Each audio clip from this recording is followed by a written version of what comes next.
حاجه بس مش هيكسب افضل حاجه. طب اللي انتوا شايفينه تاثيره اقوى لو انا مثلا عايزه اخد حاجه زي فيتامينز او حاجه ترفع عندي الطاقه او كذا، تحبي شايفه او تتخيلي الابيض ولا الاحمر؟ على الأبيض. ما اعتقد الاحمر. الاحمر حلو قوي. طيب لو احنا دلوقتي آه سوري انا معلش انا هجيب لكم الملف تاني ثانيه. الالوجن. لو انا عايزه، هو في كمان حبايه تانية بس مش موجوده في الملف هنا. لو عايزه ان انا مثلا حاجه تقلل الاكتئاب، يعني حاجه تخفض من نسبه الدبريشن، واللي فيه عندي حبايه صفراء وعندي حبايه بيضه، تختاري انهي عشان تقلل الاكتئاب؟ انا اختار اللون الاصفر، الصفرا. تمام، حلو قوي. وأنا كمان أختار الأصفر. حلو جدا، تمام. بالنسبه للاستاذه زينب واستاذه امل وفاطمه، ايه فاطمه، ولادك ممكن يشاركوا معانا عادي. انتوا شايفين ان الكبسوله، انا سنه مش عارفه عملت التسجيل ولا لا، كويس انك فكرتي، اول ما شفت فاطمه افتكرت. اه لا استاذ مسجل. الكبسوله ولا البرشام اللي هو العادي ده، انهي اللي يكون تاثيره اقوى على الجسم وهيخلي الاعراض بتاعه المرض تقل؟ البرشامة، اختياري البرشامة. الحبايه يعني مش الكبسوله. والحباية البيضة دي تمام. الباقي. انا من رايي الكبسوله. تمام. ايه تاني؟ حد تاني يحب يجاوب؟ حد تاني يحب يشارك؟ طيب هنا التأثير، لو انا دخلت جهاز، يعني انا موجوده جوه جهاز جسمي كله جواه، او ايديا الاثنين او رجلي الاثنين، او ان انا اخد دواء بسيط، او مش هقول دواء بسيط هاخد حبايه، تفتكروا تأثير انهي هيكون اقوى على جسمي ويكون احس ان هو فعلا علاج حقيقي؟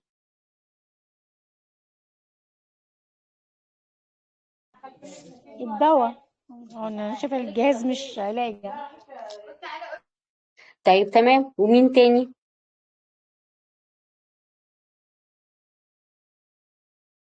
الأسئلة دي مش فيها صح وغلط، الأسئلة دي تجارب اتعملت في جامعات زي هارفارد يعني الأبحاث دي اتعملت في جامعات فعلا أمريكية، وحطوا الناس في اختبارات قاسوا دماغهم، حطوه تحت الاف ام ار اي، وشافوا نتيجة الإجابات اللي انتوا بتقولوها دي على دماغهم. الحاجات دي كلها حطوها، يعني حطوا لهم حباية حمراء وحباية بيضاء وحباية زرقاء، الثلاثة مفيش أي فرق بين الثلاث حبايات. وقالوا لهم، ولما ادوا مجموعه كده حمراء ومجموعه صفراء ومجموعه بيضاء، ويعني اختلفوا، كل واحد اعتقد ان الحبايه على حسب اللون هيكون التاثير اعلى. فاهمين الفكره؟ طيب هل الكلام ده مجرد فكره او اعتقاد؟ لا، لقوا ان لما قاسوا دماغهم بالاف ام ار اي لقوا ان نسب الهرمونات في جسمهم مختلفه. يعني اذا كان مثلا في حاله ان انا عايزه الدبريشن يقل، فلاقوا مثلا ان الهرمونات المسؤوله عن التوتر قلت. لما لقوا ان الحاجات المسؤوله عن ان انا عايز ان جسمي يتفاعل اكتر او ان انا اكون اكتف اكتر، لقوا الهرمونات بتاعه السعاده اعلى. لقوا لا، اللي فاهمين الفكره؟ فهو مش مجرد ان انا باخد حبايه او اجابه صح واجابه غلط، لا، ده بيعكس معتقد عندي ان ده اللون ده او السعر، لان حتى لو كان سعر غالي او سعر رخيص او جهاز، بيفرق وبيأثر على بيولوجيا الجسم. طيب يعني انت جايه تقولي لنا ايه؟ نسيبنا من الملف ده ونفتح ملف تاني عشان اقدر اوضح لكم اكتر. استأذنك يا دكتور، عايزة أسأل حاجة قبل ما نمشي من هنا. اتفضلي.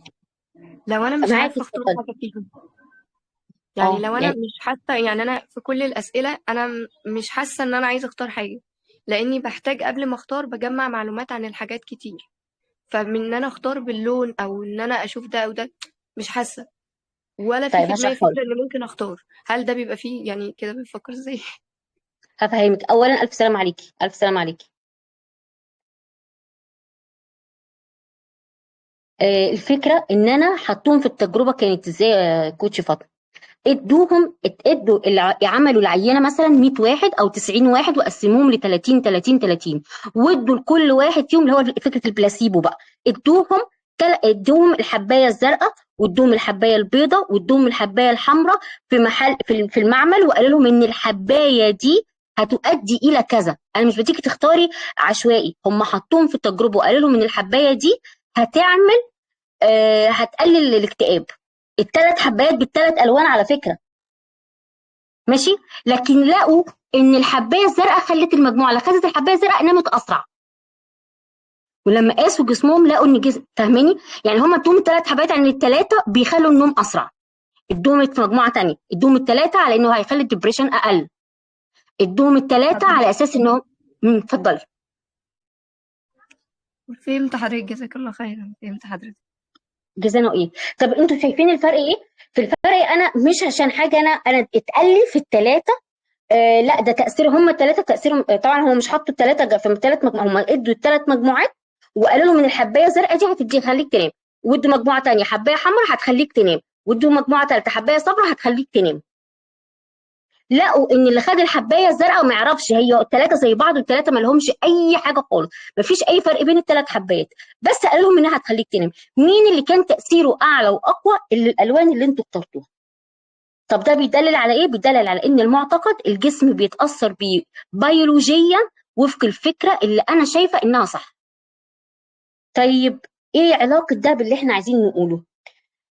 الفكره اللي انا جايه اتكلم عنها فكره البلاسيبو او النوسيبو، ودي تاثيرها ايه على حاله الصحه النفسيه. احنا كلنا متاثرين بحالات الانتحار والاستجابات العجيبه جدا للناس اللي بتتجاوب معاها او ان هي بترد عليها، سواء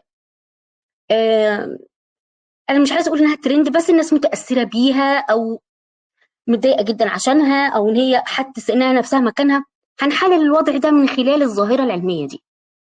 احنا لما بنيجي انا عن نفسي لما باجي اتكلم عن اي ظاهره او عن اي تغيير في سلوك او في افكار، بدور على 3 حاجات: ايه المعتقد او الخلفيه الشرعيه بتاعتها، رقم 2 ايه اللي عشان ما بقاش انا بطبطب وبقول كلام وما بقاش يعني كلام هو انا متاكده ان الشرعيه بتاعتي سليمه 100%. مش كل الناس تتقبل ده، تقول لك ما احنا ياما عملنا خدوا بالكم من الحته دي، انا مش معتقده بصحتها عشان كده انا مش جايبه معايا فرق، لكن هي سليمه.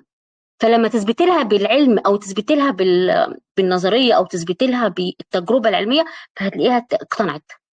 هو الكلام صح 100% منزل عند ربنا سبحانه وتعالى، لكن مش كل الناس استجابتها واحده. ليه؟ لان هي عندها اعتقاد ان ده كلام مش هيفرق معاها، لكن لو هي اعتقدت انه الكلام هيفرق معاها هيجيب معاها نتيجه. ورقم 3 اللي بربطه بنظريات ابحاث علم النفس الايجابي، لان بتكلم عن الرفاهيه.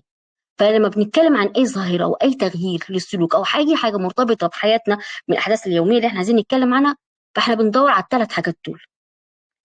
فلما نيجي نتكلم مثلا عن المشكله بتاعت مين فيكم شاف الحوادث الاسبوع اللي فات كده، شاف كم حادثه وشاف كم مش بس حالات انهاء يعني واحد انهى حياته او كده، اكتر مواقف وعدي لي كده كم حادثه قريتيها الاسبوع اللي فات بس.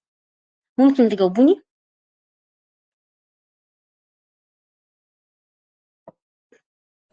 انا بالنسبه لي اللي هي الحادثه بتاعت بسنت اكتر حاجه هزتني يعني صراحه يعني. تمام.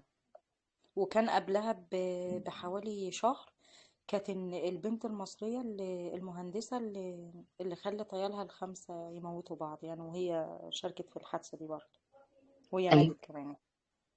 ايوه.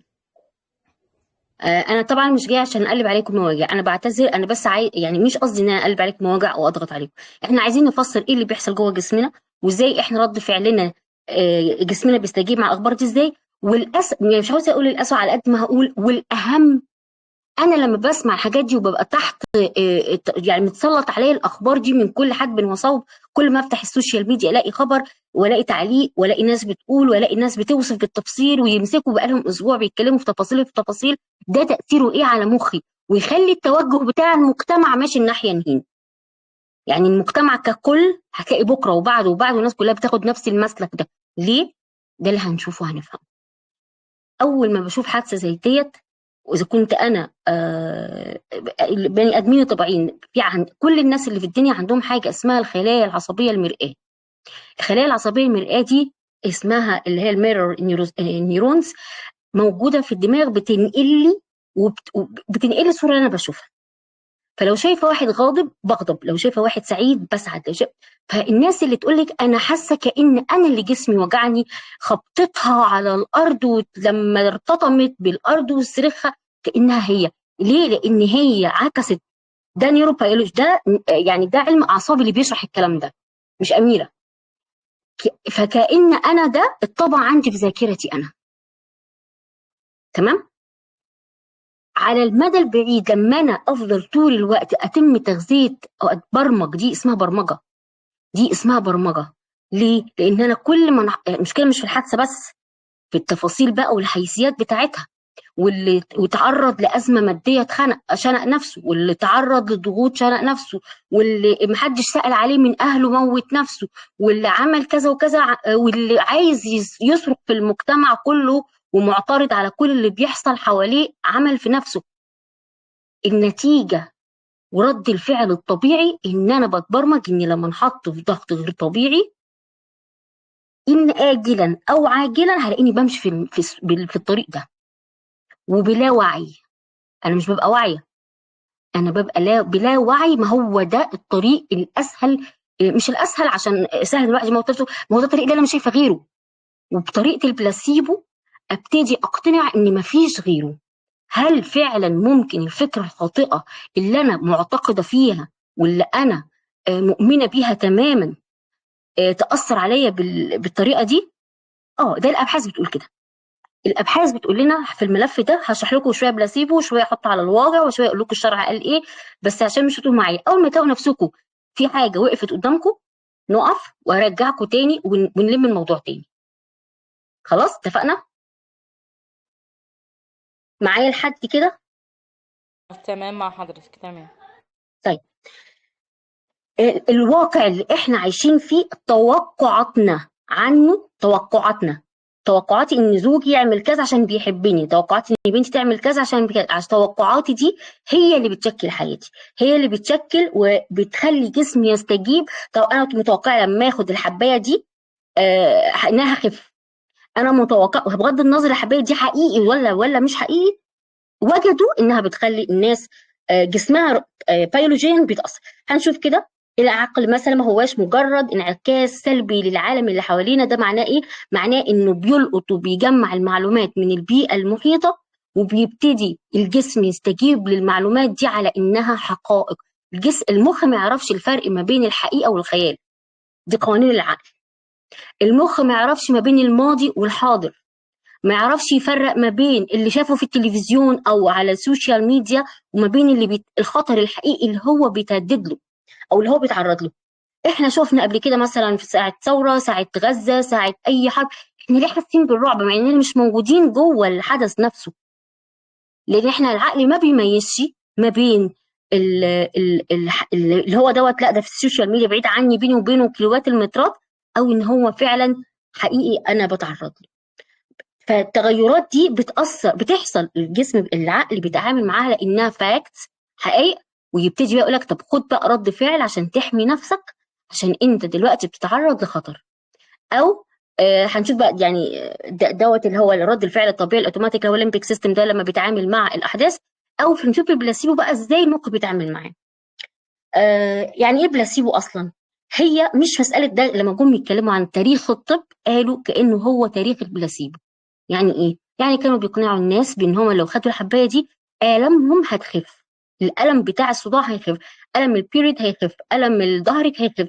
فلما الناس تاخد الحبايه دي من شخص موثوق فيه، طبعا بيبقى فيه حاجات بتزود ده. يعني لو كانت العلبه مقفوله، لو كان الدكتور انا واثقه في ان هو دكتور صيدلي او لابس حتى بلطو، مش لازم انا أكون مش شايفه شهادته، يعني بس مجرد ان هو يكون طلع في التلفزيون، فيقول لك مفيش، ده طلع في التلفزيون يعني مش هيكذب، وكأن التلفزيون ده شهاده. الخدعه دي الجسم هي مش دليل قاطع ولا حاجه، لكن انا جسمي بيتعامل معاها على ان هي حقيقه، فيبتدي يقتنع بتاثيرها. تمام. بناء على ايه؟ على الاعتقاد انا مؤمنه بيها. وده يدلل لنا ويفهم لنا ان لو الحاجه انا مش مؤمنه بيها حتى لو كانت حقيقيه ما بتجيبش نتيجه. انتوا متخيلين ده اسمه نسيبه؟ انتوا متخيلين الفرق؟ يعني شايفين الفرق؟ يعني حاجه انا مؤمنه بيها ومعتقده بصحتها تاثير البلاسيبو يخليها يجيب نتيجه، يخليها اتحسن.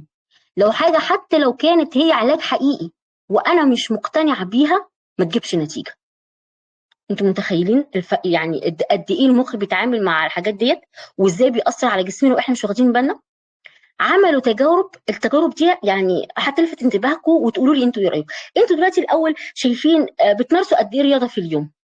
هل انت بتمارسي اي نشاط رياضي في اليوم؟ ممكن انا اسمعكم. بالنسبه لي لا. طيب انا بتنظفي البيت؟ بالنسبه لي لا. اه طبعا المشي، انا بنضف. بمارس المشي بس. تمام يا استاذ سناء. استاذه منى، بتنظفي البيت، تغسلي المواعين، بتشغلي المكنسه، بتوضبي السراير؟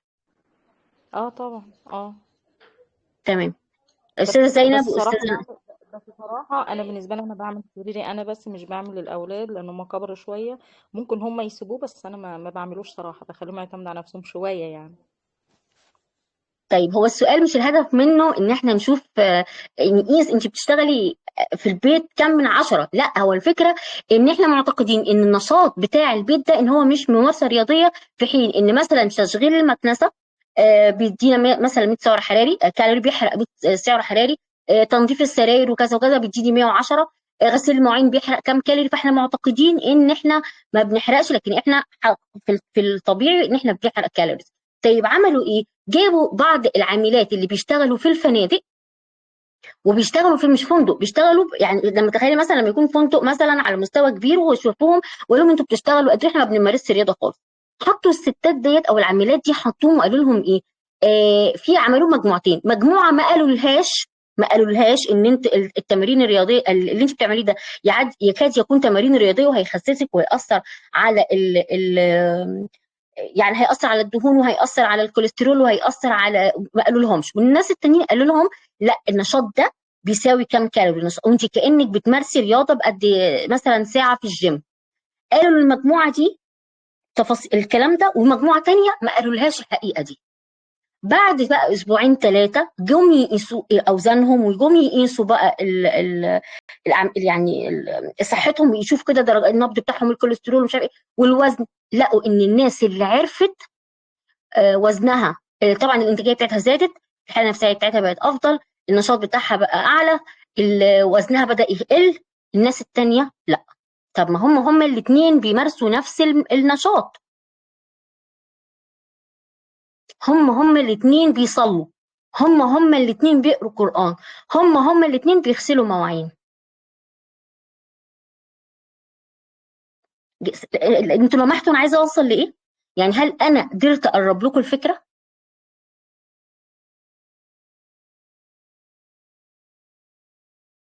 أنا عن طريق اللي احنا لما مثلا بنضحك على العقل الوهمي اللي هو العقل اللاواعي بكلام، فهو بيصدق الكلام ده. تمام ايوه. كده. بس احنا حتى مش احنا هنضحك مثلا عليه. مريض مش ضحك، هو حقيقه اهو. ما احنا هنقول له مثلا انه مش شرط ضحك، يعني القران علاج، لو انا اقتنعت انه علاج هيبقى علاج، لو انا بقراه وانا مش مقتنعه انه علاج تمام مش هيعالج.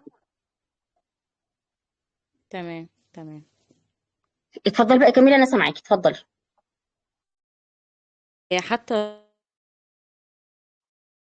برضه كانسر مثلا بيحتاج حد حواليه او دعم نفسي حواليه، علشان ده اكتر عامل بيخليه ربنا يشفيه من المرض. انما لو ساب نفسه للمرض وساب نفسه لوساوس الشيطان والاوهام بيقع بسرعة. حتى لو كان نسبة علاجه كانت عالية، بس لو كانت حالته النفسية وحشة المرض بيتطور معاه، ممكن يجيب معاه نتيجة مش كويسة، ممكن يوصل فيها للموت يعني.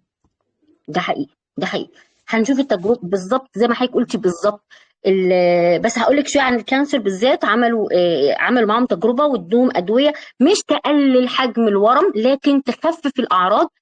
قالوا لهم هو ما كانش الحاجات اللي بياخدوها دي ما كانش لها اي تاثير، كانت نيوترال على الجسم، لهم ما يقدروش يدوهم ادويه فتقوم عامله يعني يكون لها سايد افكت فتاذي اكتر، فكانوا بيدوهم حاجات نيوترال.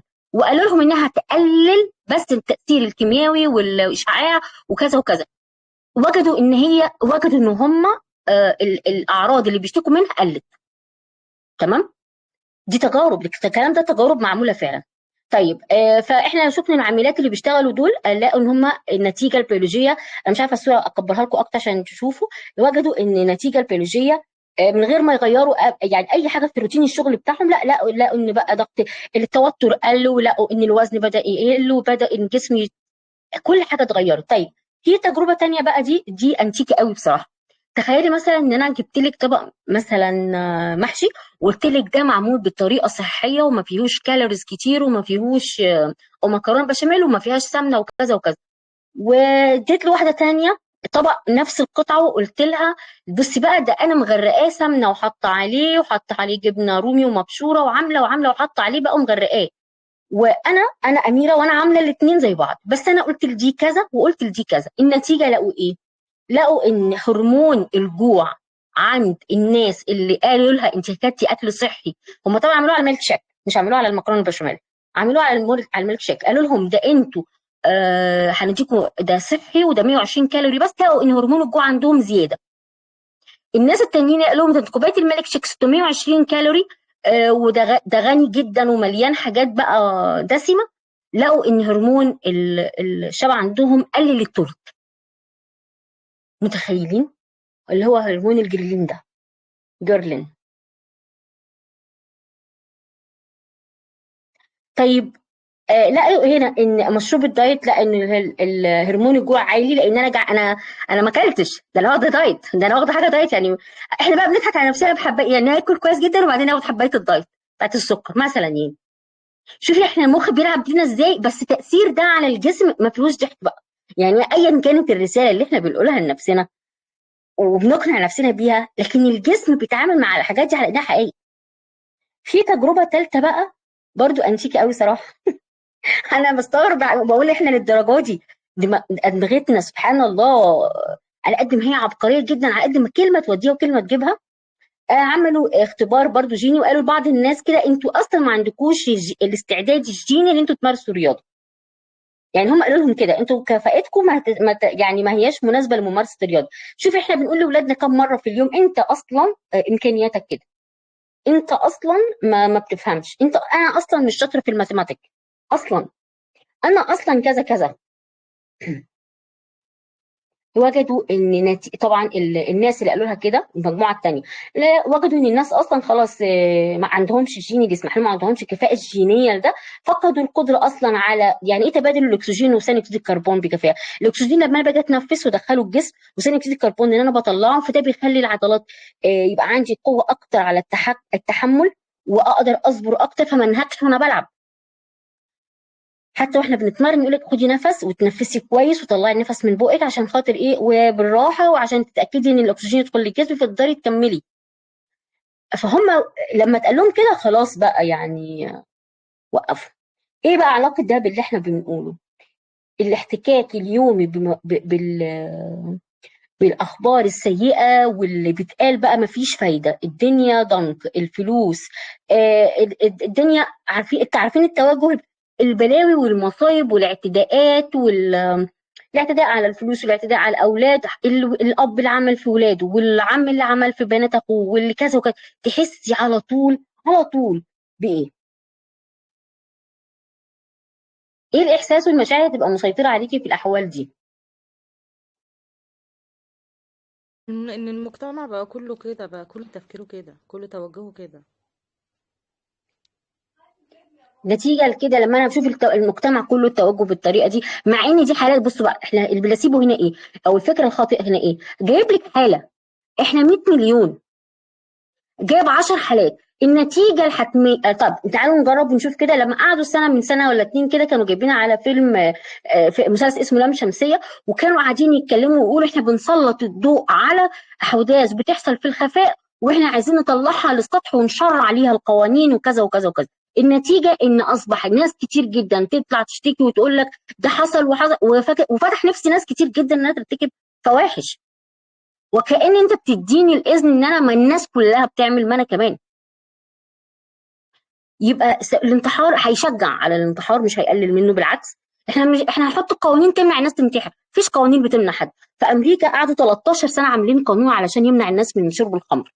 النتيجه ان هم قامت بقى عملت يعني عصابات وقعدوا يدوروا على ان هم يعملوا حاجات اسوأ من الخمور بقى، مخدرات وكذا، وفي روسيا وفي الهند وفي كذا بلد، يعني في 5 6 بلاد قعدوا يطلعوا قوانين وما عرفوش. احنا مش عايزين قوانين علشان خاطر نبطل نعمل حاجات وحشه او نلتزم. مش القوانين اللي بتخلينا نبقى كويسين. هي الآية نزلت بمنع تحريم الخمر، صحيح كان بتدرج، لكن لما نزلت آية منع الخمر أو التحريم رموها في الشوارع. أنا إذا كنت عايز أشتغل على تغيير أو على حاجة، فأنا بدور على إزاي أغرز التقوى، إزاي أخلي ابني أو أنا إزاي أتقي الله، مراقبة واستحضار معية الله ومراقبة الله في كل لحظة. ده اللي يخليني ان انا ما اعملش ده. طب انا عايزه اربط ده بالبلاسيبو. ربنا نهانا عن ان احنا نقعد في ايه في والمسرفون في المدينه. مش لما تسمع خبر وحش تروح تنشره، لا، حرام شرعا، حرام، ممنوعين ان احنا نعمل ده. وده حتى كان في مش عارفه ده حديث ولا كلام مقصور، اذا ابتليتم فاستتروا. لما يبقى الواحد عنده مصيبه ما يروحش يفضح نفسه ويفتح ويقول لا ما عشان اعمل، لا لا لا، احنا منهيين عن كده اصلا. ده باب شر، المفروض نبقى بنغلق الباب شر مش نفتحه.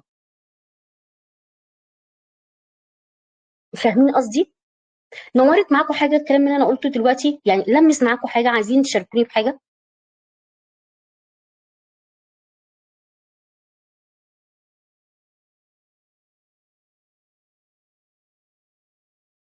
لو هنتكلم عن الصحه النفسيه وجوده الحياه، ايه اللي نور معاكم من خلال اللي انا قلته؟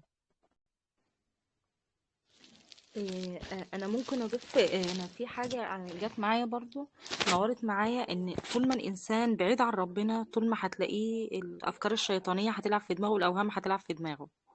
صحيح. يعني اكتر الحالات اللي حصلت دي على ما اعتقد الناس دي كلها بعيدة عن ربنا، ان عمر ما حد ما يكون قريب لربنا وبيصلي وكده يوصل لمرحلة ان الشيطان يتملك منه ويخليه يوصل لمرحلة زي دي. طيب انت كلامك صحيح، بس انا في محل ان انا ماليش ان انا ماليش ان احكم هم قريبين او بعيد. يعني مش انت يا منى، انا اميره، انا ما اقدرش اقول هم قريبين او بعيد. ليه؟ لان انا ما اعرفش اللي هم فيه. انا مش هحكم عليهم. انا عايزه احمي المجتمع واحمي نفسي ان انا اوصل للطريق ده. لكن هم بينهم وبين ربنا بقى، اللي بينهم وبين ربنا ده انا ما اعرفوش. طب انا عايزه احمي نفسي من ايه؟ لما جه واحد من الصحابه والنبي عليه الصلاه والسلام كان يشرب الخمر، وكان من الصحابه يشرب الخمر واقاموا عليه الحد مره واثنين وثلاثه، فقالوا ايه عليك لعنه الله انت كل يوم، والتاني يتقام عليك الحد. فالنبي عليه الصلاه والسلام نهاهم وقال لهم لا تلعنوا انه يحب الله ورسوله، مع انه بيشرب خمر وبيتقام عليه الحد. ازاي يعني؟ دي مش بتاعتي.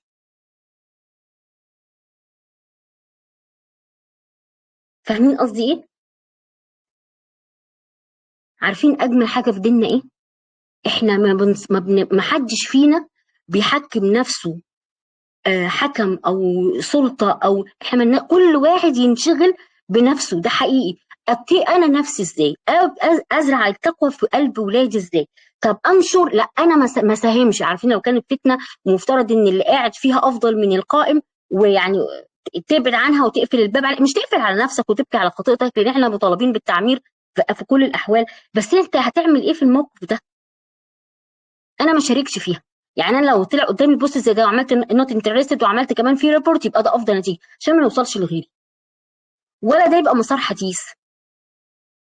انا اعالج نفسي كمان ازاي؟ بان انا اتعلم ايه اللي ممكن يكون واصل حد. انا مش عشان خاطر ان انا احمل ايه اللي ممكن، هل ده الكلام ده كله يكون حقيقه؟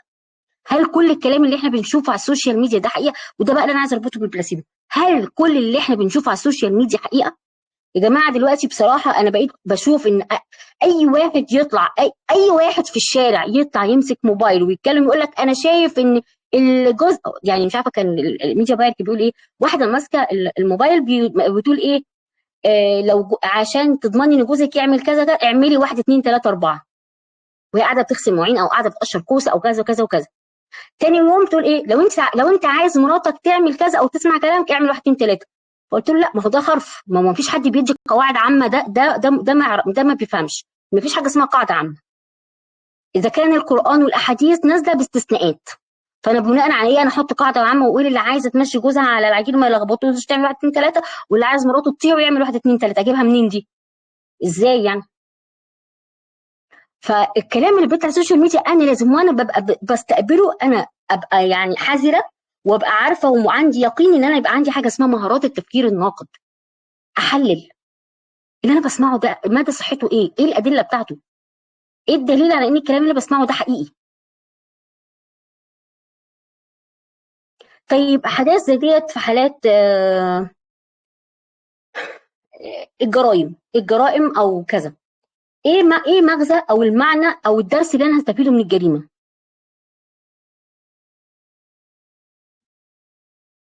انا ممكن قدامي استاذنك مع حاجه. يا ممكن ريت ادخل تشاركيني. حضرتك استاذنك في حاجه بس. انا مدرسه على فكره. لما جت الحادثه بتاعت البنت اللي هي ومعاها 5 اولاد او 6 وسبب الانتحار وكده، فانا صراحه يعني كلمت البنات في الفصل عندي. لان انا قرات يعني بعد ما عرفت تفاصيلها، عرفت من دكتور يعني عن طريق دكتور نفساني او دكتور علاقات اسريه. قال السبب الرئيسي اللي خلى البنت عملت كده ان عرفت يعني، فبدات اوجه البنات، لان قال لك السبب الرئيسي ان البنت كانت بتحب واحد قبل الجواز واهلها ما وافقوش. فقال السبب المشاكل الاسريه اللي بتحصل يا جماعه ان انت لما بيجي لك حد واهلك ما وافقوش عليه، انت بتاخديه رغما عن اهلك وتروحي تهربي معاه. تاني حاجة ان انا مثلا انا عندي مشاكل في بيتي، عندي مشاكل ما بين الاب والام، فتيجي البنت اي حد يتقدم لها تقول عشان اخرج من الجحيم اللي انا فيه، جحيم ابويا وامي والمشاكل بتاعت كل يوم التاني، فاي حد يتقدم لي اروح له. انا صحيح. حبيت اوجه رساله للبنات. ليه؟ لان البنات عندنا البنت بتكلم ولد عادي، البنت تصاحب ولد عادي. فاحنا طبعا يعني انا في مكاني الله كمدرسه المستعان. يعني مش هعمل واحد اللي انا داعيه اسلاميه في مكاني. بوجه البنات بحب، علشان كده انا الموضوع ده لما جه انا حبيت اكلم البنات في حته زي دي. ان شاء الله، لا قوه الا بالله. حضرتك على ثغر وربنا يعينك عليه. طيب امم حضرتك مسكتي، انا هقول لك بس الفكره في ايه. حضرتك اتكلمتي من خلال معلومه انت متاكده منها، من خلال مشكله الراجل قالها. انا مش عايزه احلل الراجل ده قال ايه، لان لو دخلت في التحليل بتاعه برضو مش هخلص. زي ما مثلا مش عارفه كانت في مطربه وجوزها وكل شويه عاملين يتجوزوا طلاق، انا مش فاكره اسمها ايه، وعاملين مشاكل مشاكل مشاكل، وكل يوم والتاني واحد يطلع يحلل المشكله من الجانب النفسي. ده انا لسه سامعه راجل خبير خبير واستاذ في جامعه ستانفورد بيقول انا ما بعملش، ما بقيمش وما بشخصش كده بمجرد كلمتين ولا ثلاثه. احنا عشان نعمل جلسه لازم يكون في اختبارات او تقييمات كتير عشان اقدر اشخص دي حاله، يعني اذا كان ديس اوردر مثلا او اضطراب، عشان اعرف اضطراب ايه بالظبط. في حاجات اختبار، يعني اختبارات وتقييمات كتير. بناء على ايه انا قلت الشخص نرجسي ولا كذا ولا كذا ولا كذا؟ او ان انا احلل فكره ان انا الخص مشكله بني ادم او مشكله وصلت لانتحار او مشكله وصلت لجريمه والخصها في مشكله بسيطه، ده تسفيه بعقول المتلقي. انا مش بتكلم انا دلوقتي على حاله، انا بتكلم على اللي بيحصل في السوشيال ميديا بره. حضرتك دلوقتي مسؤوله ما شاء الله كتاب بالله تبارك الله ربنا يحفظك. انا مسؤوله، فانا بتعلم عشان اقول لهم. هو قال خد انا يا جماعه البنات، لا احنا عندنا مشاكل في البيت، فاحنا زي ما حضرتك وجهتي الكلام وفقا للي حضرتك سمعتيه، جزاك الله كل خير. لكن هو بقى اللي طلع يتكلم ده، اللي طلع يتكلم ده هي راحت انتحرت عشان خاطر اهلها رفضوا. وكل واحده اللي هيحصل ايه، ان كل واحده بقى اهلها يرفضوا عريس، يبقى قدامها انها حاجه من اتنين: هموت نفسي. بناء على ايه؟ بناء على ايه؟ حضرتك فاهمه قصدي؟ انا مش بتكلم على طب انا دلوقتي جات المصيبه لحد عندي وانا بحاول ان انا اعالجها في وسط بيتي وفي وسط المدرسه اللي انا فيها وفي وسط المجتمع اللي انا فيه، وان انا احاول ان انا اتكلم معاهم بما يرضي الله. اللي طالع يحدد المشكله ويلخصها ده وهو مش طرف فيها، انت تعرف منين كل التفاصيل؟ حتى لو انت رحت اتكلمت. يعني اقول لك على حاجه، انا النهارده كنت برضو من ضمن الحاجات، اصل الحاجات دي غبيه جدا وبتطلع كل يوم، كل يوم بتلاقي اخبار اغبى من اللي قبلها. واحد بتاع مش عارف ايه الجنائي دوت، بسم الله الرحمن الرحيم، لما حد بيكون فيها حادثه قتل بيبقى فيه كشف جنائي، اسمه ايه، مباحث جنائيه ولا اسمها ايه، طب شرعي او حاجه زي كده، المهم في اسيوط. وجاي يقول ان حادثه، ان بتجيله ناس بيقولوا له واحد اتنين تلاته اربعه، ومفروض انها تقول وان اهلها ما بيصدقوش وكذا. الحل ان انا اطلع اقول على السوشيال ميديا ليه؟ ليه ده يكون حل؟ عشان الناس تحتاط. الناس تحتاط تعمل ايه بقى؟ ها، لو انا عايز علاج انا ادور على العلاج ايه؟ هو ده اللي احنا بنقول بقى العلاج. لا، العلاج ان انا ارفع الوعي الديني، ارفع التقوى، ارفع مهارات التفكير، ادور على الناس دي عملت كده عشان عندها بطاله وعندها وقت. يعني الراجل ده كان قاعد فاضي فكان بيوزع ابنه على اصحابه عشان يديله مخدرات، ادور له على شغل. لكن مش هقول للناس كلها على السوشيال ميديا الابهات بتعمل كده في اولادها، تبقى مصيبه. لما انا ابقى انا مش عندي ثقه باهل بيتي، يبقى المجتمع عامل ازاي؟ اهرب من البيت، وامي مش كويسه وابويا مش كويس واخواتي عايزين كذا، والعم اللي المفترض ان انا بامنه على اولادي وبناتي، لا ده هو اول واحد هيعتدي عليهم. وابو الاب اللي مفترض انه قاعد مع ولادي على ما انا رحت الشغل عشان هو عطلان، لا ده انا اخاف على ولادي. ده الام اللي قاعده وانا مسافر بره، في ايه؟ فين الدين؟ فين الدين؟ فين ربنا؟ يبقى مش ان انا الحل مش ان انا انزل اقولها في الشارع واعمل الفضايح دي. الحل ان انا اقول الحل ايه، اقول الحلول 1 2 3، اشتغل على التوعيه، اشتغل على مهارات التفكير، اشتغل على زياده الطاقه. لكن مش هفضل انشر وانشر انشر في حاجات من دي لدرجه ان الواحد يبقى عايش كانه في غابه. النتيجه زياده نسب الانتحار وزياده الجرائم. يعني الحاجات دي مش بتخلينا نبقى واو بقى واحنا كده بنحل وعندنا شفافيه، لا.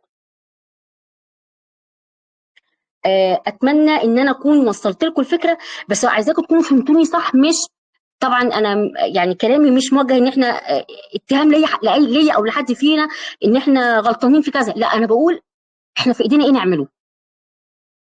واعذروني ان انا بتكلم وانا محموقه شويتين ثلاثه، لان انا خايفه على اولادي طبعا وعلى بناتي، خايفه على امتي وخايفه على اهلي كلهم.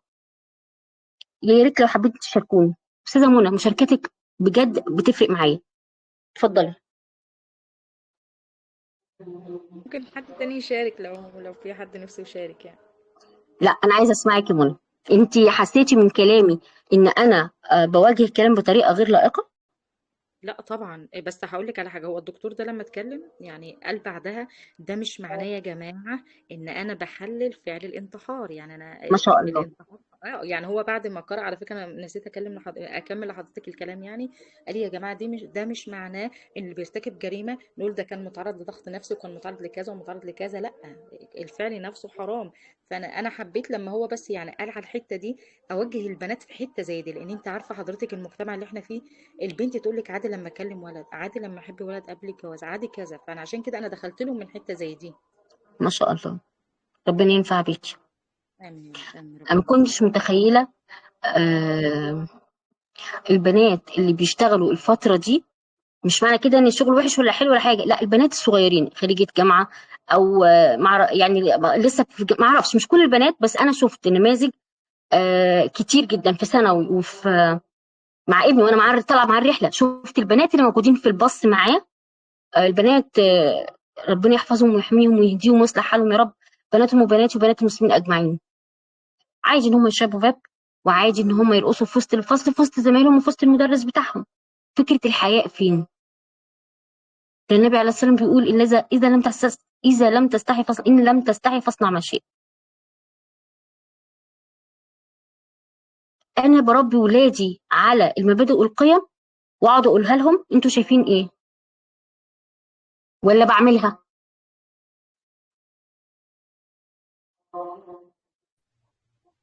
هو اكيد طبعا الحاجه بعد اللي إذن حضرتك طبعا. بنعملها، اللي احنا اتفضلي. بنعملها والاساس في البيت، هي دي اللي هم هيعملوها.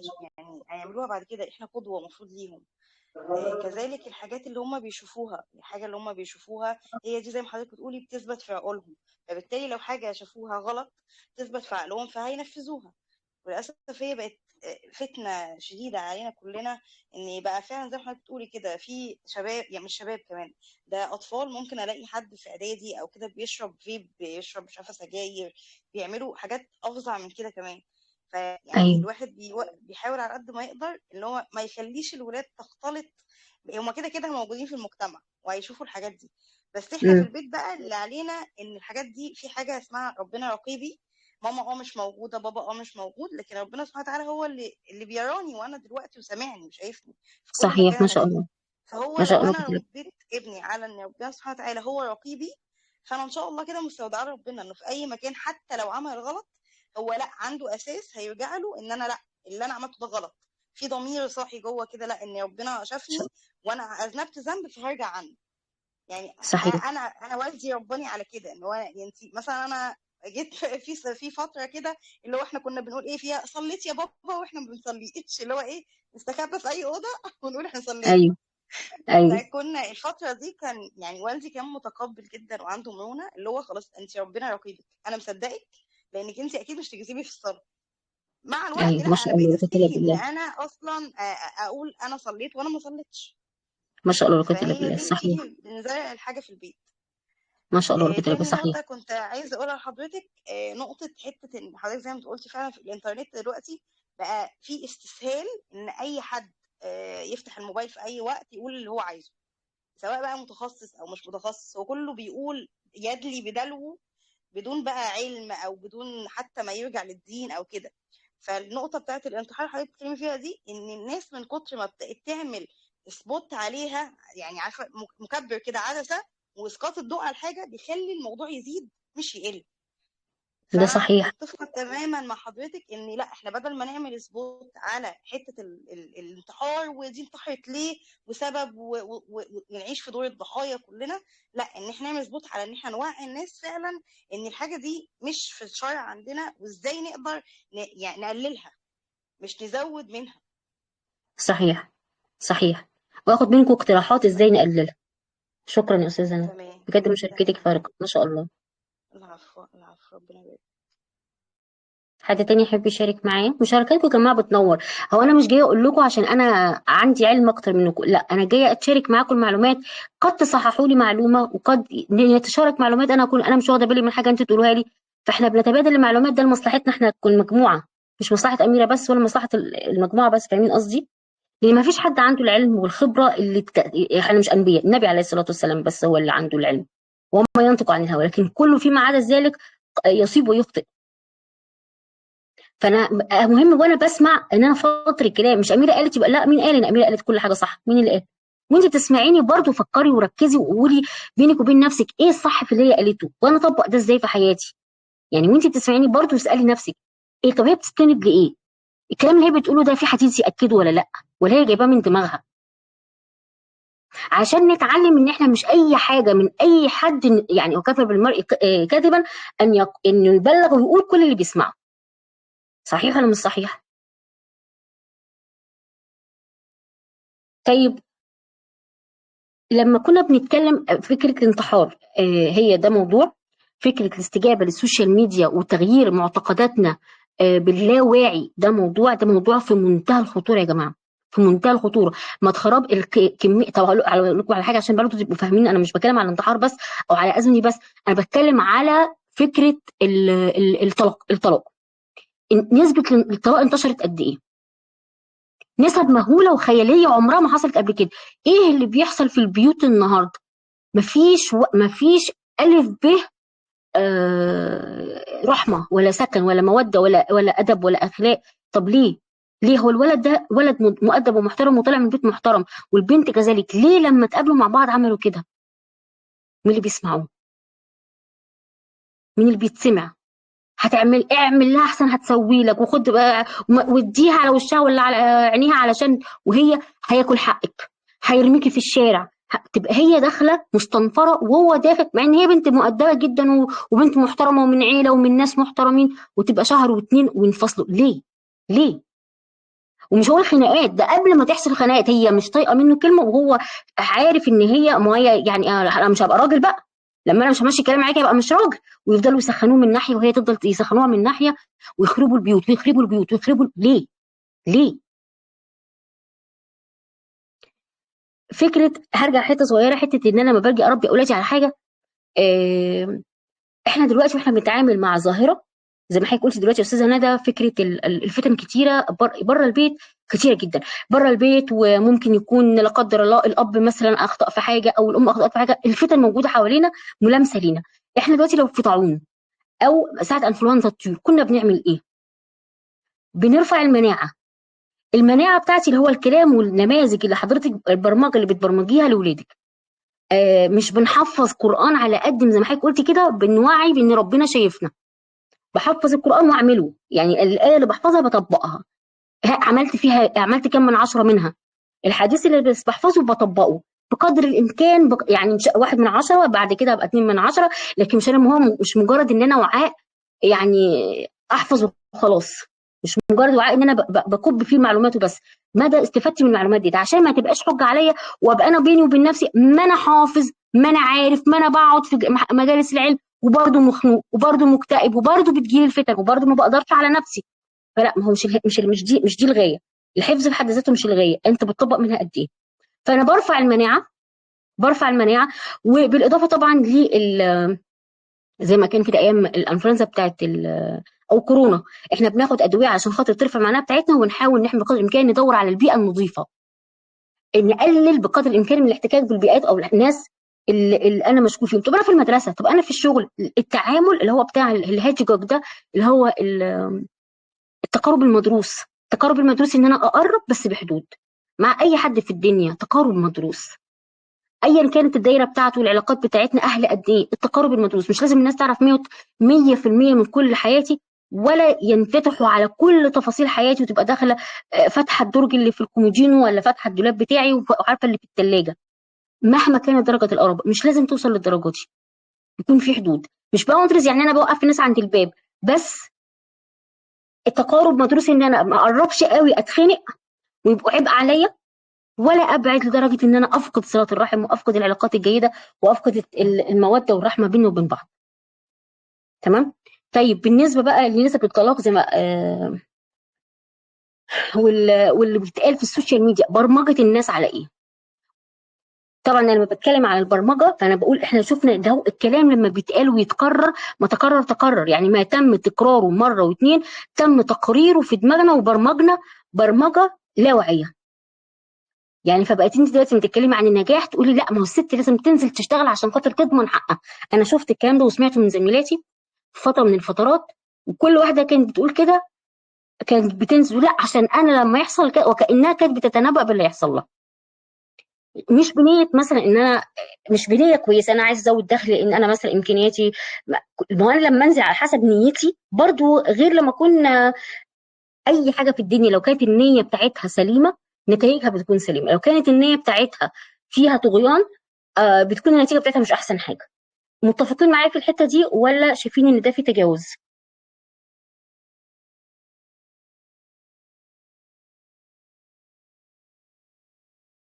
انا متفقه مع حضرتك جدا في الحته دي، لان سيدنا علي بن ابي طالب كان بيقول كل متوقع آت. انا توقعت الحاجه الوحشه هلاقي الوحش قدامي، توقعت الحاجه الحلوه هلاقي الحلو قدامي. وتاني حاجه زياده نسبه الطلاق، اول حاجه الشريك فيها اكبر عامل المسلسلات والافلام. المسلسلات والافلام في الوقت اللي احنا كنا فيه وقبل كده، انا اصلا مش متابعه، بس بسمع عن المسلسلات ان البلطجي اللي بيشرب، اللي بتاع المخدرات، اللي بيعدد، القليل الادب اللي بيضرب البنت، اللي كذا اللي كذا، هو اللي حلو هو كويس، والبنت بتتطاول وهو بيتطاول. فده طبعا بيغذي المجتمع عندنا بحاجه مش كويسه. انا عايزه اعالج صحيح. مشكله الطلاق، يبقى انا ما اخليش الاعلام المصري عندي يغذي الحته دي، واخلي البنت صوتها يعلى على الولد، والولد صوته يعلى عليها. تاني حاجة، المفروض يكون في اصلا يعني احنا نعتبر يعني شبه الاولاد بعاد عن الدين، تمام، احنا خلاص. يبقى المفروض قبل ما نخلي بنت او ولد يتزوجهم يكون في دورات تدريبية. يا بنتي انت حقوقك كذا ومطلوب منك كذا، يا ابني انت حقوقك كذا ومطلوب منك كذا، مش حتة اللي احنا خدي حقك وهو ياخد حقه. فانا شايفه اكتر عامل تدخل الاهل في اي مشكله بتحصل، المفروض هم يعني يتعودوا حتى في فتره الخطوبه ان مفيش حد يتدخل في مشاكلها. شكرا كده.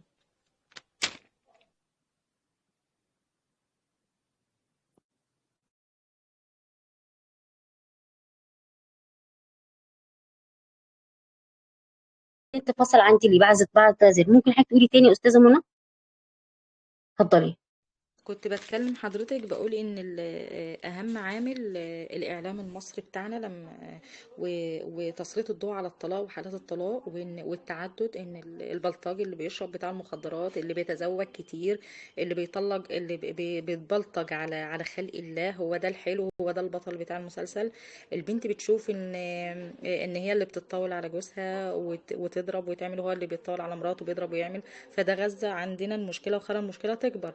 تاني حاجة ان مفيش دورات تأهيلية تأهل البنت والولد قبل الزواج، يعني يعرف البنت ايه حقوقك يا بنتي وايه واجباتك، ويعرف الولد نفسه ايه حقوقك وايه واجباتك.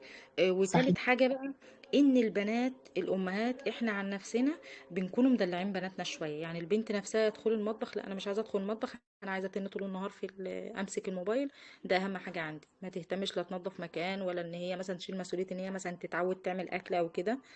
وهكذا الولد عايز ياخد مصروف من ابوه، خلاص اعتمد اللي ابويا هيديني فلوس، مش انا مش هروح اشتغل وانا اتعب نفسي ليه. يعني درجة انا مثلا زمايلي مثلا في الشغل كذا واحدة تقول لي ان ابنهم ما شاء الله يعني وكيل نيابة واللي ظابط واللي كذا، ما سنهم شاء وصل لحاجة الله. و30 سنة ما مش شاء راضيين الله. يتزوجوا. ليه مش راضيين تتزوجوا؟ لان احنا زمايلنا في الشغل مراته رافعه عليه قضيه طلاق واخده منه عياله، ويقول لك وانا ليه ادخل نفسي في مشاكل واوجع دماغي وفي الاخر يحصل طلاق وتحرمني من عيالي. ده بالنسبه للشباب. بالنسبه للبنات مثلا، صحيح. البنت مرفهه، ابوها مثلا جايب لها عربيه وشغاله في احسن شركه جميله، تقول لك هو انا هتجوز اعمل بالجواز ايه؟ هو هيضيف لي ايه في حياتي؟ يعني حضرتك لا، شوفي وانا اقوم تفكير اشتغل الشباب. وانضف له ويزعق لي ويقول لي اعملي لمامتي والكلام اللي بنشوفه ده. اه. طيب، يعني انت دلوقتي تلخص لو احنا هنقول ده مشروع احنا هنشتغل عليه احنا كلنا مع بعض اهو. لو انتوا كل واحد فيكم في البيئه اللي هو موجود فيها حب يسهم بحاجه ويشاركنا ويقول لنا انا هتكلم عن. حضرتك دلوقتي بتقولي انا مدرسه، فانت ما شاء الله كنت دورك كبير جدا ومؤثر وعميق، يعني ممكن ما شاء الله لو كنت لابلاه في دورك ده انت ممكن تكوني فعلا يعني رساله الانبياء هم المعلمين، خصوصا لما تكوني حضرتك معلمه الخير ما شاء الله كنت بالله. فحضرتك شايفه انت في دورك ايه، وكل واحد يشاركني يقول انا ممكن اعمل كذا، ولو مع ابني او بنتي او لو مش متزوجه مع اخواتي او مع اولاد اخواتي. حاجه واحده بس.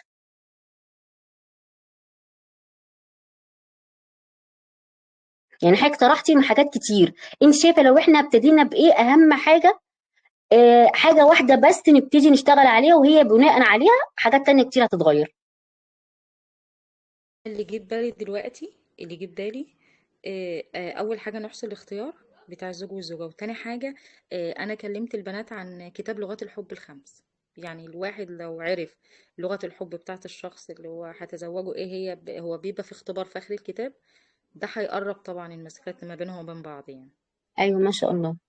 تمام. تمام، حلو قوي. طيب استاذه هاجر، استاذه مروه، استاذه ندى، استاذه زينب، استاذه سناء، لا اسكت الله لك حسن، استاذه سناء، مشاركاتك جميله يعني. حضرتك يا دكتورة ربنا يكرمك. معاكم والله، معاكم في السماء. هو أنا الحاجة يعني اللي حاساها مؤثرة أوي ومهمة إن أنا ما أتأثرش بالسوشيال ميديا وأعمل تعميم، وإن أعرف إن هي حاجات فردية يعني ما هياش هو ده الواقع اللي احنا بنعيشه. زي ما حضرتك قلتي إن احنا ملايين، والأحداث اللي هي بتيجي دي بتتعدى على الصوابع معدودة، يعني مثلا 4 5. بس للأسف هي بتتعرض، بيبقى فيها تهويل شوية، وبتبقى الصفحات عايزة يبقى ليها ريتش وكده وتوصل للناس.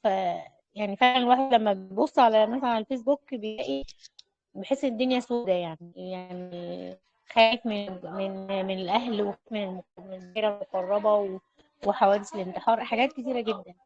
فانا صحيح. يعني بقول لا، الخير فيه وفي امتي، يعني طبعا اليوم قيامة، ودي حوادث فردية وممكن فعلا ما تكونش اصلا بالصورة برضو اللي بتتعرض، يعني لان بيبقى فيه بقى حاجات اللي هي الاضافات اللي بتتحط يعني على المنشور علشان يجذب اللي قدامه عشان يفتحه عشان يشوفه. فان انا ما اعملش تعميم واشوف الحاجه الجميله اللي هي موجوده، ان الخير هيفضل موجود ده، فده هاسسه مثلا في البيئه بتاعتي الصغيره، يعني في اسرتي واولادي واخواتي، في الدوائر بتاعتي اللي حواليا اللي انا ليها تاثير، يعني ان الخير دايما هيبقى موجود. وان انا هبدا بنفسي وهوسع اللي هي الدايره دي، وما اخدش يعني افكاري او معتقداتي او كده من الاعلام، وما اعملش تعميم. حلوه قوي حكايه التعميم دي، حضرتك عندك حق 100% في حكايه التعميم، لان احنا عندنا مشكله. التعميم ده آفة وعيب من عيوب التفكير اصلا. عيوب التفكير او الترابس او الفخاخ العقليه 12، من اهمها التعميم. كل الناس بتقول الدنيا كلها بقت سودة، ده ركن من اركان الاكتئاب. ثلاثه، يعني الثلاث محاور بتوع الاكتئاب ثلاثه. انا فاشل عشان مره عملت حاجه وحشه فانا خلاص بقيت فاشل فعممت. الناس وحشه، مع ان ممكن يكون واحد بس اللي قال له لا مش هعمل لك حاجه او اتنين او ثلاثه، فيقول لك الناس كلها بقت وحشه. المستقبل ما منوش امل، فده على طول يبقى عرضه ان طالما انا كده على طول مخه بيستجيب للبرمجه دي ان مفيش امل والدنيا سودة الدنيا سودة. لا حول ولا قوه الا بالله، لا قدر الله، يعني ربنا ما يكتب على حد فينا يا رب يدخل على فكره ان مفيش حل غير انه يموت. ليه؟ لان مخه اتحط في برمجه ان هو عارفين بقى اتحط في مش قادر يتنفس، وجسمه بيتبرمج على ان هو خلاص انت بتموت، انت محطوط في قد كده، انت محطوط في مقبره، الدنيا سودة، ويفضل يسودها عليه لحد ما فعلا مخه ويوجهه يا رب عافينا يا رب للانتحار. ده حقيقي. ففكره التعميم دي علميه بحته يا استاذ سناء، ربنا يبارك فيكي وجزاك الله كل خير. شكرا لمشاركه حضرتك واستاذه منى ما شاء الله كنت بالله، ربنا يحفظكم ويبارك فيكم. الباقي انا عايزه اخد من مشاركاتكم عشان نفعل. يعني احنا عرفنا معلومه، عرفنا حاجه، عايزين نفعل ده. نعمل يعني احنا عرفنا معلومات النهارده مش عشان نقول كلام حلو، احنا عايزين المجلس ده يكون مرحوم وتكون تحفه الملائكه. فاحنا عشان تحفه الملائكه يكون احنا هدفنا ونيتنا ان احنا نعمل حاجه كويسه، نطلع من هنا بايه؟ بص يا دكتور، انا بالنسبه لي يعني وانا اخصائي نفسي وتعديل سلوك.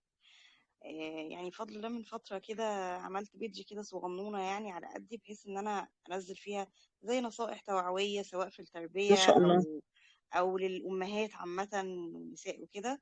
فانا ما شاء بصراحه الله. حاليا يعني سبحان الله قدرا ان انا الفتره دي بحضر لمحاضره باذن الله تبقى قريب جدا مجانيه يعني، فيها ما شاء توعيه الله. بقى عن الاحداث اللي حاصله برضو اليومين دول، ولعلها تكون نافعه يعني. ربنا يجعلها في ميزان حسناتك، ربنا يجعلها في ميزان حسناتك.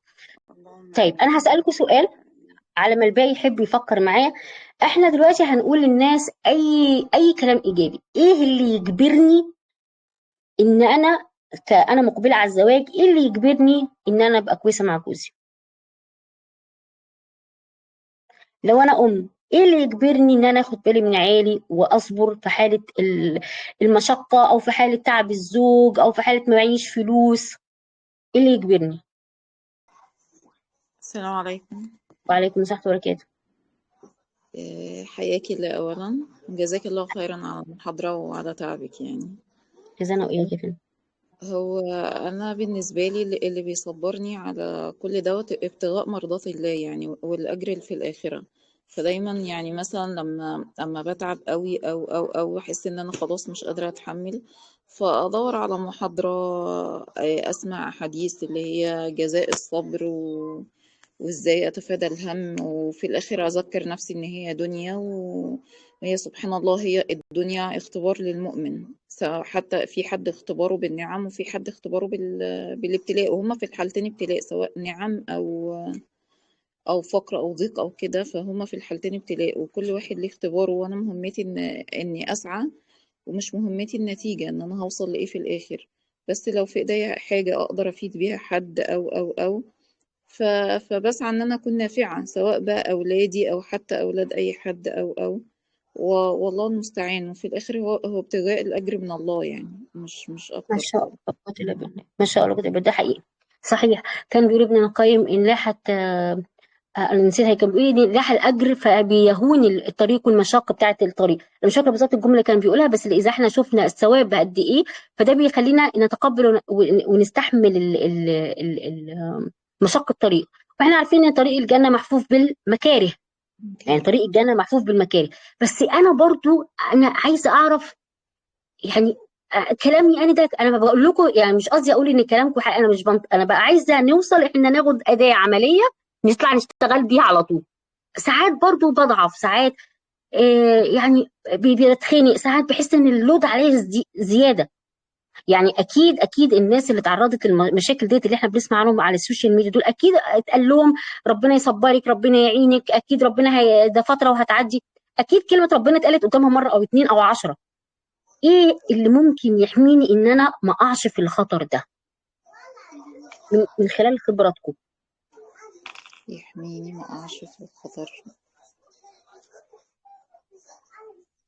ممكن اقول وانا لحضرتك؟ متهيألي يا ريت كلكم تشاركوا طبعا، اتفضل واحد واحد، انا عايزه فعلا اسمع.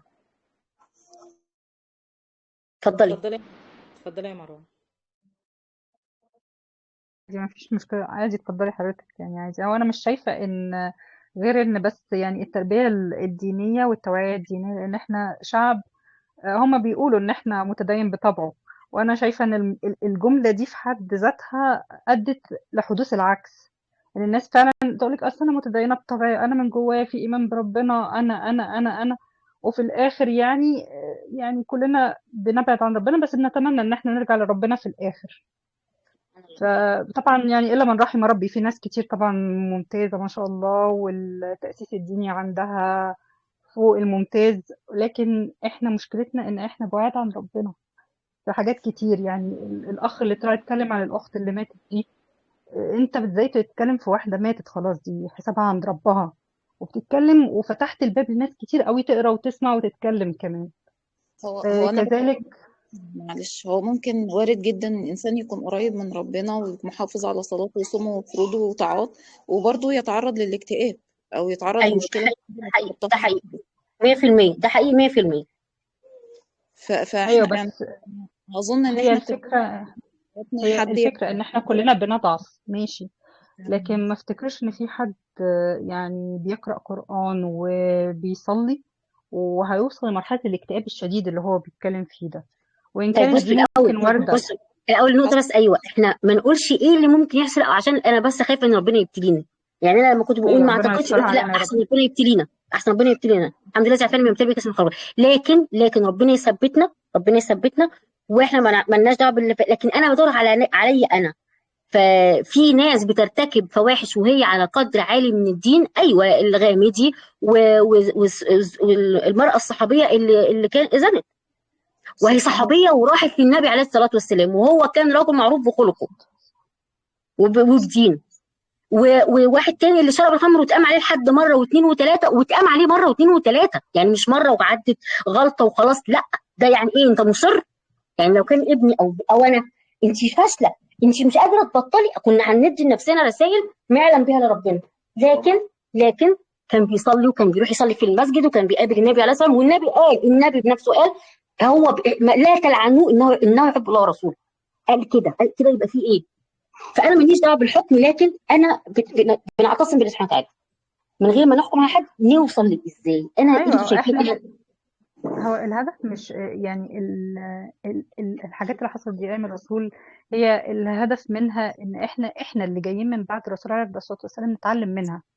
صحيح. بمعنى إن إحنا هو بيذنبوا، لكن ما هواش اللي بيخليهم يروحوا ينتحروا في الآخر، لا بيذنبوا، بس في ايوه، عفو من ربنا، في إن إحنا تمام، نستغفر ونعود.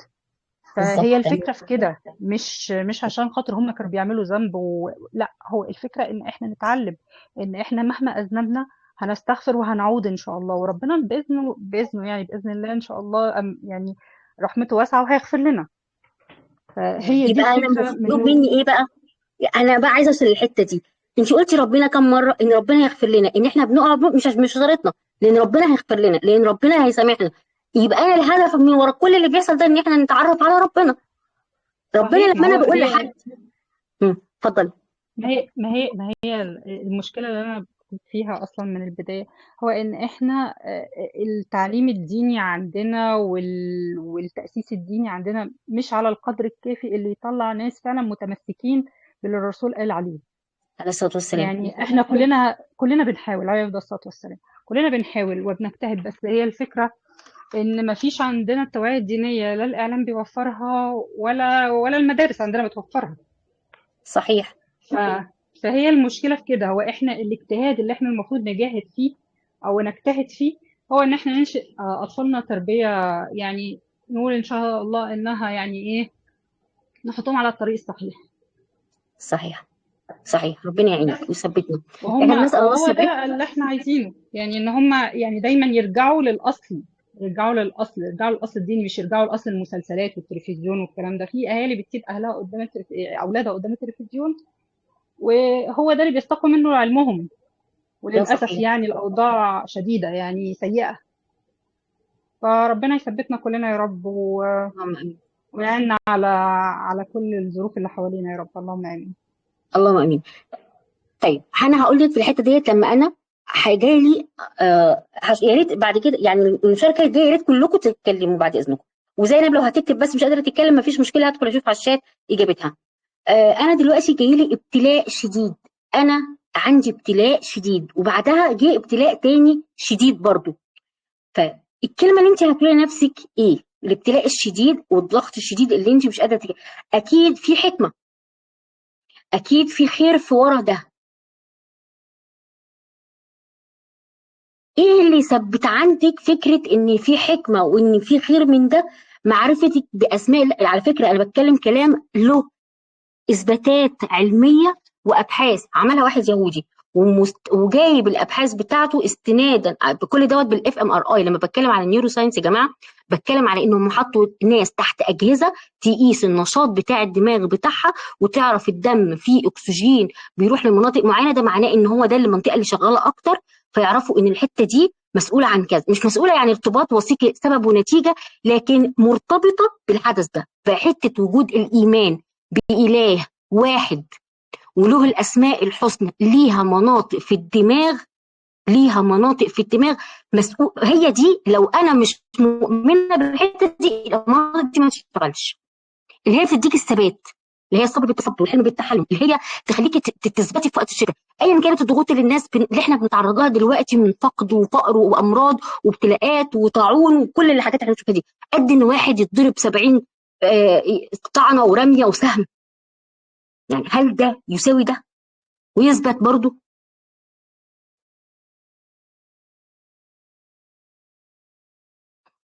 يا جماعه انا قلت حاجه زعلتكم ولا انتوا مش بتردوا عليا ليه؟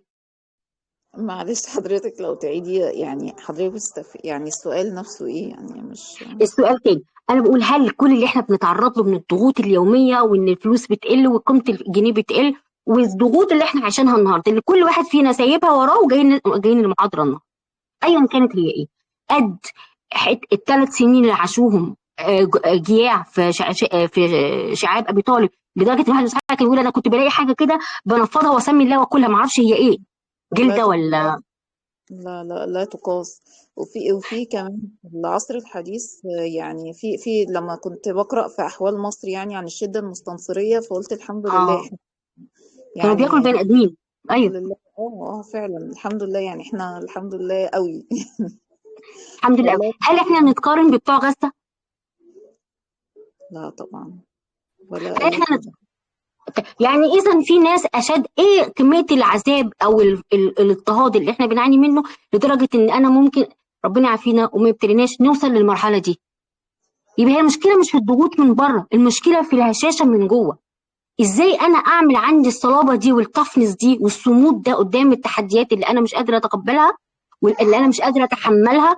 فقد حد عزيز عليا، على فكره الفقد حد عزيز عليا ده بيعمل حاجه اسمها اللي هو بوست تروماتيك ديس اوردر، ده اضطراب قلب بعد الصدمه.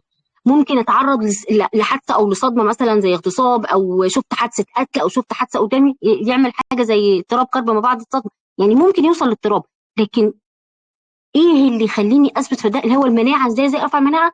الارتباط باسماء الله الحسنى. وانا مش كنت ناوي اقول الحته دي لان ده مبحث كبير جدا جدا جدا، لكن الارتباط باسماء الله الحسنى الحاجه رقم الضمانه رقم واحد. الصلاه والصيام والقران حاجه، وان انت تعرفي اللي اداك الاوامر دي حاجه تانية، حاجه تانية خالص. فكره ان انا ابقى بصلي، انا بصلي عشان انا المفروض اني اصلي، بقرا قران لان انا عارفه اني بقول على مرحله يعني يا رب ارزقني حبك وحب كل عمل يقربني اليك. بنأدي تأدية طقوس شعائر بنأديها بحركاتنا، بس فين قلبنا؟ قلبنا حاضر قد ايه؟ ده عمره ما هيدخل في المعادله الا لما نحبه ازاي واحنا ما نعرفوش؟ اتعرف على ربنا ازاي؟ الودود الودود اللي بيتحبب لنا حتى بالابتلاءات. يعني لما اسمع مثلا ان ساعات كده تيجي، يعني انا كل البذل اللي ببذله ده والنتيجه كل كام سنه الاقيني ابتديت من الصفر تاني، فبلاقي ان منع ربنا سبحانه وتعالى. لما الاقي مثلا حديث اسمعه بيقول ان ربنا سبحانه وتعالى بيمنع عن عبده المؤمن اللي بيحبه، يعني الدنيا كما تمنعون الماء عن سقيمكم. لو انت عندك واحد عمل عمليه بتقول لا ما يشربش ميه علشان خاطر هو لسه عامل عمليه ما ينفعش يشرب ميه دلوقتي، هل انت بتمنع عنه الميه غلاسه ولا عشان خايف عليه؟ فانت ربنا سبحانه وتعالى من حبه لينا ومن خوفه علينا ورحمته بينا وتودده لينا يمنع عنا متاع الدنيا اللي احنا قلبنا متشعلق بيها. بس لا، ما عشان هي هتشغلك عني، هتقلل من انت ليك منزله ومكانه في الجنه سبقت في الكتاب، ليك مكانه في الفردوس الاعلى وعملك مش هيجيبها، هتجيلك حاجه زي دي. فاقوم لما تحصل حاجه اقول يا الله يا الله، فتحبني. زي ما سيدنا عمر بن الخطاب كان بيقول ان هو لما بيصحى تاني يوم من الصبح يقول انا مش شاغل نفسي باللي انا عملته اللي على مزاجي ولا مش على مزاجي، لان اكيد ده ربنا رايد فيه الخير ايا كان هو ايه. ده مش هيجي غير لما نتعرف على ربنا. المؤمن مؤمن اللي هيأمن روعك لما تبقي مرعوبة هتروحي لمين؟ اللهم أمن روعاتي. مين اللي أمن روعنا وخوفنا ورعبنا؟ مين غير ربنا؟ مين؟ يعني أنا لما يبقى عندي ابتلاء، زوجي لما توفى كان كمية ضغط واضطراب نفسي غير طبيعي. كنت بلوذ بس بالله سبحانه وتعالى بسورة البقرة، اسمعها ليل نهار عشان تبرد على قلبي وتبرد على دماغي وتبرد عليا فعلا، عشان تحس كده، احس بالبرد يعني مش ان انا ابقى متكتكه، بس السخونيه والحراره كانت تهدى. لما تعرضت برضه لحاله فقد تاني حسيت فيه بزلزله شديده جدا. الصلاه على النبي او الاذكار مره 1000، تلاقيتني تعبانه خليتها 1500، تلاقيتني تعبانه خليتها 3000 لحد ما هديت، بس بنيه وباستحضار ان هو ده العلاج. احنا شفنا البلاسيبو والنيوسيبو بقى ان انا ببقى بعمل حاجه وانا مش مقتنعه انها هتجيب نتيجه فما بتجيبش نتيجه حتى لو كانت كويس. لا انا مش بعملها عشان هي شعائر او طقوس، انا بعملها عشان انا مقتنعه تماما ان هو ده العلاج. سبحان الله، يعني انا ما كنتش ناويه اتكلم في الحته دي، كنت ناويه اكملها بحث علمي بس لكن لا والله ان انا انطق اللي ربنا رايد ان انا اقوله هو بقى.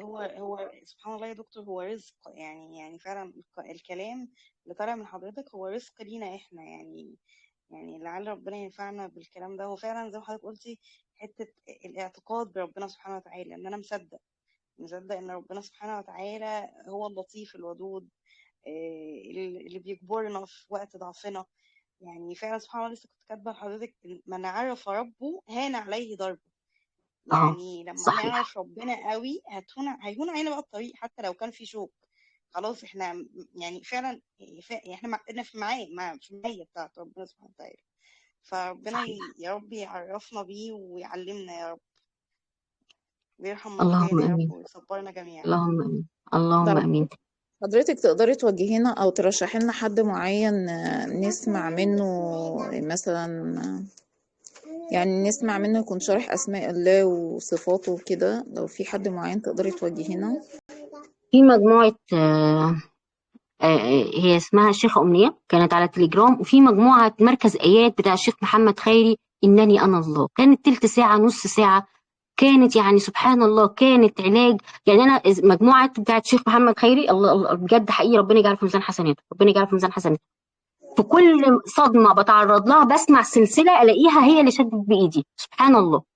سبحان الله. ففعلا هو فعلا إنني أنا الله بتاعت رمضان السنة دي اسمعيها والله هتلاقي لك نقلة تانية بإذن الله. فعلا سمعتها الحمد لله. فهو حسيتي فعلا بفرق؟ كويس جدا. هو حلق الله أكبر، يعني هو دروسه كلها تحس إن هو بيكلمك انت، ده يعني حقيقي. كأن درس خاص ليا أنا مثلا وأنا بسمعه. ده حقيقي. ف- ده حقيقي فعلا.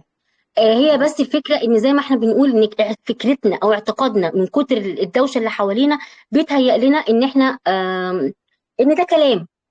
ده السبب الوحيد في ان انا لما باخد منه هو الكلام الشرعي او ما اجيب انا بقى الناحية النيورو ساينس اللي وراها واجيب حتة المرتبطة بعلم النفس الايجابي. لان هقول لكم بقى ليه، هقول لكم ليه.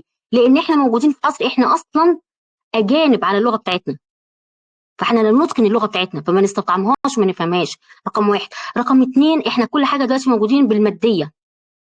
رقم ثلاثة، التشتت غير المبالغ فيه، التشتت المبالغ فيه من كتر وسائل السوشيال ميديا والمسلسلات والافلام والنوتيفيكيشن على التليفون. بقينا فكره التدبر والتامل وان انت تقعدي 5 دقائق لوحدك كده تتاملي وتتدبري في ايه، ده مش موجود اصلا. فكره البرمجه السابقه ان القران ده والمشايخ واللي بيلبسوا سبح والصوفيه اللي خلوكوا اصلا، يعني احنا قعدنا سنين سنين فاكرين ان القران ده حصه، فاكرين ان الدين ده حصه حصه الدين بس. طب وبقيت حاجه، لا ده بقيت حاجه ازاي، وكأن الدين ده في الجامع. طب وبره الجامع لا ده حاجه تانية. ما نعرفش ان الدين في حصه الماس وحصه العربي وحصه، عشان كده بقى علماء لما كانوا رابطين الدين في كل حاجه. عمل العلماء بتوع الجبر وبتوع الفلك وكذا وعلم النفس. احنا عندنا اصول في علم النفس لحد النهارده محدش قال لنا عليها. وحصروا الدين بس في حصه الدين ان احنا نحفظ قران. نحفظ قران ليه؟ اسال نفسك انت بتحفظ قران ليه؟ انا لما عشت مشاعر حب عميقة جدا جدا لمست شغاف قلبي زي ما بيقولوا، كنت بجمع الكلام واكتبه، لان انا بحب اللي بيقوله، فكنت بجمع كل كلمه بقولها وابقى عارفه وقال الكلمه دي فين وقالها يوم ايه وقالها في، واجمعها واكتبها. وكان الله سبحانه وتعالى بيقول لي اللي بيحب بيبقى عارف. لما كان الصحابه كده يقولوا احنا عارفين كل ايه نزلت فين وسببها ايه، كنت بقول ليه لازم ابقى عارف ده؟ حب. لما انت برضو لما بيكون الحب زياده، لما حب صحابه النبي عليه الصلاه والسلام كنت بستغرب ليه يفضلوا يتاملوا في وجهه، ليه يفضلوا يقولوا احنا بنحب النبي قوي كده. طب ما انا بحب النبي عليه الصلاه والسلام، بس مش هفضل يعني انا موجوده مش كنت هفضل اتامل في وجهه، مش عشان ست راجل، حتى لو انا كنت راجل يعني يعني انا مش شايفه انها حاجه ضروريه قوي. لا، شفت يعني ايه الواحد لما يكون بيحب حد يبقى عامل بحرق له، مش عايز ينزل عينه من عليه، شايف كل حاجه حلوه فيه، شايف كل حاجه بيترجمها بطريقه لانه بيحبه. احنا عايزين نحب ربنا، وعشان نحبه لازم نعرفه، وعشان نعرفه الطريق مليان عقبات كتير. العقبات دي البرمجة السابقة اللي غلط اللي اتبرمجنا عليها، التشتت الكتير اللي احنا موجودين فيه، اللغة اللي احنا أعاجم على اللغة بتاعتنا. فاحنا عايزين واحنا ماشيين في الطريق لربنا سبحانه وتعالى يبقى خطوة بتشيل الحاجات اللي بتعيد برمجة وبتصلح اللي باظ ده، وخطوة تانية بتنبت يعني بتزرع زرعة. يبقى انا بسمع التفسير مثلا للشيخ الانصاري مثلا اسماء الله الحسنى، خدوا بالكم مثلا انا مثلا تفسير سوره البقره مثلا على سبيل المثال، انا اسفه ان انا بلخبطكم عمال اجيب لكم امثله من يمين وشمال، لان فعلا ده بقى طالع من القلب، ده مش متحضر له خالص. بسمعها من كذا شيخ. طب ليه؟ اقول عشان ده هيقول نحو، ده هيقول بلاغه، ده هيقول لمسه، ده هيقول كذا، فابقى انا ملمه بكل الاقوال اللي اتقالت فيها. فامسكي مثلا نقول مثلا اسم من اسماء الله الحسنى الاقرب لقلبك النهارده، الاول الاخر، المبدئ المعيد، النافع الضار، اي اسم على بالك عايزه حاسه ان قريب منك، واسمعي الدروس بتاعته كلها، وحاولي ان انت تجيبيه وتشوفي موجود فين في القران، تشوفي موجود فين في الاحاديث، دوري عليه، خليكي مشغوله بيه وانت انتفعي. طب النافع ده موجود معايا فين في حياتي النهارده؟ النافع الضار ده موجود معايا في حياتي، طب انا هبقى متلبسه بالاسم ده ازاي؟ ونجرب ويا ريت يا ريت بجد يا جماعه، وتبقى مجموعه ربنا يجعلها كده في ميزان حسناتنا يا رب، الاعمال دي ان احنا نتباهى قدام ربنا سبحانه وتعالى كده يوم القيامه ان احنا كنا في مجموعه ويظلنا يوم لا ظل الا ظله بنتكلم عن ربنا. هرجع تاني واقول انا بربط بالنيورو ساينس عشان فكر الافكار اللي احنا اتبرمجنا عليها، مش عشان خاطر الشرع محتاج اثبات، لا، لاننا ضعاف. مش عايزين نميل انها صوفيه، لا احنا مش صوفيه. مش عايزين نميل ان هي شعائر وطقوس، لا، ده العقل بيقول لك. عايزين نتاكد تماما ان هو ده علاج. ازاي؟ تعالي شوفي مخك بيحصل له ايه لما بتقولي الصلاه وانت خاشعه والصلاه وانت مش خاشعه. كان عملها الشقيري بس منعوا الحلقه، لقى دماغه لما حط نفسه تحت الاف ام ار اي وهو بيصلي عادي وهو بيصلي تحت الخشوع، لا، منطقه الاميجدالا قلت، ومنطقه الاميجدالا دي المسؤوله عن المشاعر البدائيه، والمنطقه القدامانيه اللي هي الناصيه دي كبرت. ده من فرد، ما بالك انت بقى كم فرد في اليوم؟ انا حاسه ان انا يعني عماله اتكلم من قلبي زياده عن اللزوم، انا حاسه ان انا لخبطتكم انا حاسه ان انا لخبطتكم النهارده، بس انا لا فعلا والله بكلمكم يا من قلبي. دكتورة كلامك جميل قوي والله. والله كلامك خرج من القلب ودخل في القلب والله. ربنا يحفظكم ويحميكم يا رب. ان شاء الله الحمد لله. جزاك إيه. جزانا الله ايه. خير. انا عايزه بقى تقولوا لي تدوني ان دي وعده كده ان احنا بصوا خير الاعمال ادومها وان قل. مش عايزين نبتدي احنا هنمسك المصحف كله فنقع، عايزين ايه واحده بس. يعني هو النبي كان بيقعد طول الليل ممكن يقرا ايه واحده بس ويعيط بيها ايه واحده بس. طب هو كان نزل عليه القران كله وحافظه، وفي اوقات كتير كان بيقرا سوره البقره في الركعه الاولى والعمران كان كده. طب احنا ليه؟ احنا بس نبتدي نعود الجهاز العصبي بتاعنا، عشان دي مسارات عصبيه طول عمرها ماشيه في اتجاه، عايزين نرجعها كده، بنضحك عليها ونلينها تمشي في الاتجاه بتاعنا. نبتدي بحاجه اصغر وحده تقدري تعملي بيها، ايه، اسم، حديث، حاجه واحده بس، واقعدي في رحابها اسبوع، شهر، لحد ما تلاقي نفسك تلبست بيها. عارفه انتوا لو احنا متنا على ده، ربنا يبارك في اعماركم يا رب ويجازيكم كل خير، يبقى احنا على طريق، يبقى احنا بس لل100 ويا فاهمين قصدي؟ طيب. ما شاء الله، ربنا يحفظكم. تشاركوني ولا تبقى يعني مش هقول لك وتنسوا فينا فكروا بالمجهود. انا ممكن اشارك مع حضرتك. حصلت معايا اسبوعين. الحمد لله انا بدرس حاجه ملهاش علاقه بالدين، يعني انا بدرس بحط البنات مثلا ايه حاجه في الدين قرانيه كده، بس البنات برضه عنه تعلم عليه بس نسيت. كنت انا فصول مش عارفه أربط. لا المفروض ان لما اجي انا الايه هربطها ازاي؟ في أرسات وفي أميرة يسر والجماعة دول، فأنا دول مش حاسين معايا، مش ملمسين مع قلبي. فصراحة رحت للدكتور فاضل سليمان، باشمهندس فاضل سليمان، بدأ بيشرح لك الآيات وبيربطها لك ويقول لك لا ده التفسير ده قال كذا والتفسير ده قال كذا وده كذا والرأي الأصح واللي أنا شايفه كذا. بدأت سبحان الله لما أنا يعني ربنا اداني حتة انت مش عارفة تربطي آياتك ليه، لا ما انت تروحي لحد بيتدبر الآيات عشان تفهمي معنى الآيات، عشان قلبك يتعلق بالآيات. يعني مثلا بعد ما خلصت صاد أنا فهمت الصورة، رحنا على الأحزاب بدأت يعني أسمع عن غزوة الخندق واللي الصحابة كانوا فيه، فقلت أنا ليه عرفت ليه ربنا حب المهاجرين والأنصار يعني أكتر من أي حد تاني. ليه سيدنا محمد عليه الصلاة والسلام حب الصحابة دول، الصحابة والمهاجرين والأنصار أكتر مننا إحنا، لان الناس دي اللي هي اللي عانت معاه، هي اللي شالت امر الدين. فسبحان الله ايوه دي حاجه لمست معايا ان ما انا شاء الله. بدات الحمد لله قبل ما بحفظ. الحمد لله يعني لسه بقالي يعني قولي اسبوعين كده بحاول ربنا قبل يسلمك. ما بحفظ اجيب الدكتور فاضل سليمان، حتى لو حلقه واحده بس في اليوم، الحلقه ما بتزيدش عن ربع ساعه او نص ساعه، بس اكون فاهمه الايات دي بتتكلم عن. انا كنت الاول بحفظ بس انا مش مربطه، ففي اي وقت هتقعي ما انت الحاجه هتقع منك. صحيح. ما وتاني شاء الله حاجة قسما بالله. وجود الصحبة الصالحة، صدقيني والله. بصي ان انت مثلا لما بترجعي لورا وتلاقي مثلا في صحبة انت معاها بتشدك، يعني بتتشد معاها. يعني ربنا قال واصبر نفسك مع الذين يدعون ربهم بالغداة والعشي، يعني وجود حد او صحبة صالحة انتوا مع بعض فيها، فده بتشدنا. يعني حتى لو واحدة فينا هترجع لورا، لا انتوا فين النهاردة، طب ما تيجي نكمل كذا، فبنشد بعض فيها.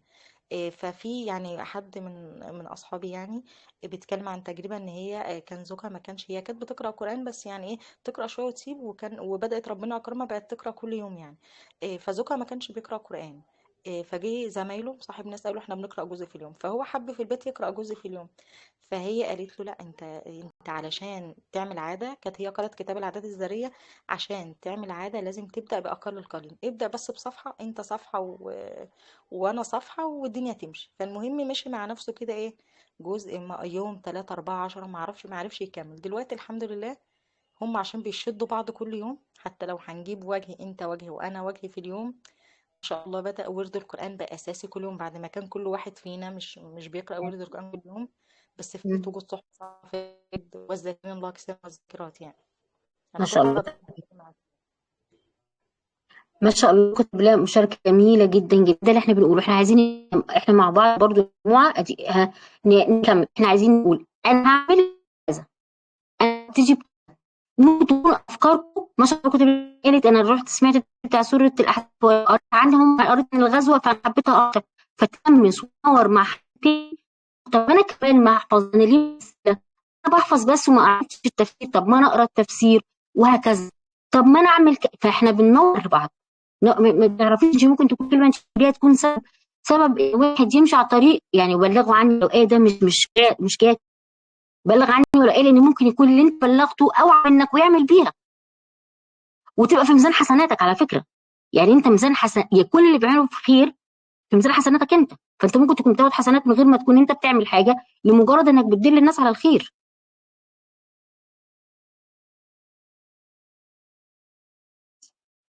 تمام. انا بقى تمام. عايزه اسمع انشطه بقى، كله يقول لي كده. طب يعني شاركوني بقى، هنعمل عايزين نكسر الدنيا يا جماعه. عايزين نخلي السوشيال ميديا بدل ما هي مليانه بلاوي نملاها احنا خير ونعمه وفضل. طب ممكن اقول تجربتي انا كمان؟ يا ريت، يا ريت تنوري معانا. الله يسعدك، ده نورك. انا عندي تجربه جميله قوي، هي بقى لها حوالي سنتين او 3. هو بالله طبعا ما شاء انا الله. بقع وبقوم وكده، بس بصراحه هو يعني هو مش اعلان طبعا، يعني بستأذن عليك، انا مش بعلن والله عن حاجه، بس هو كورس بسيط كده جميل، بيبقى كل يوم الصبح الساعه 5. انا مشتركه فيه بقى لي حوالي 3 سنين.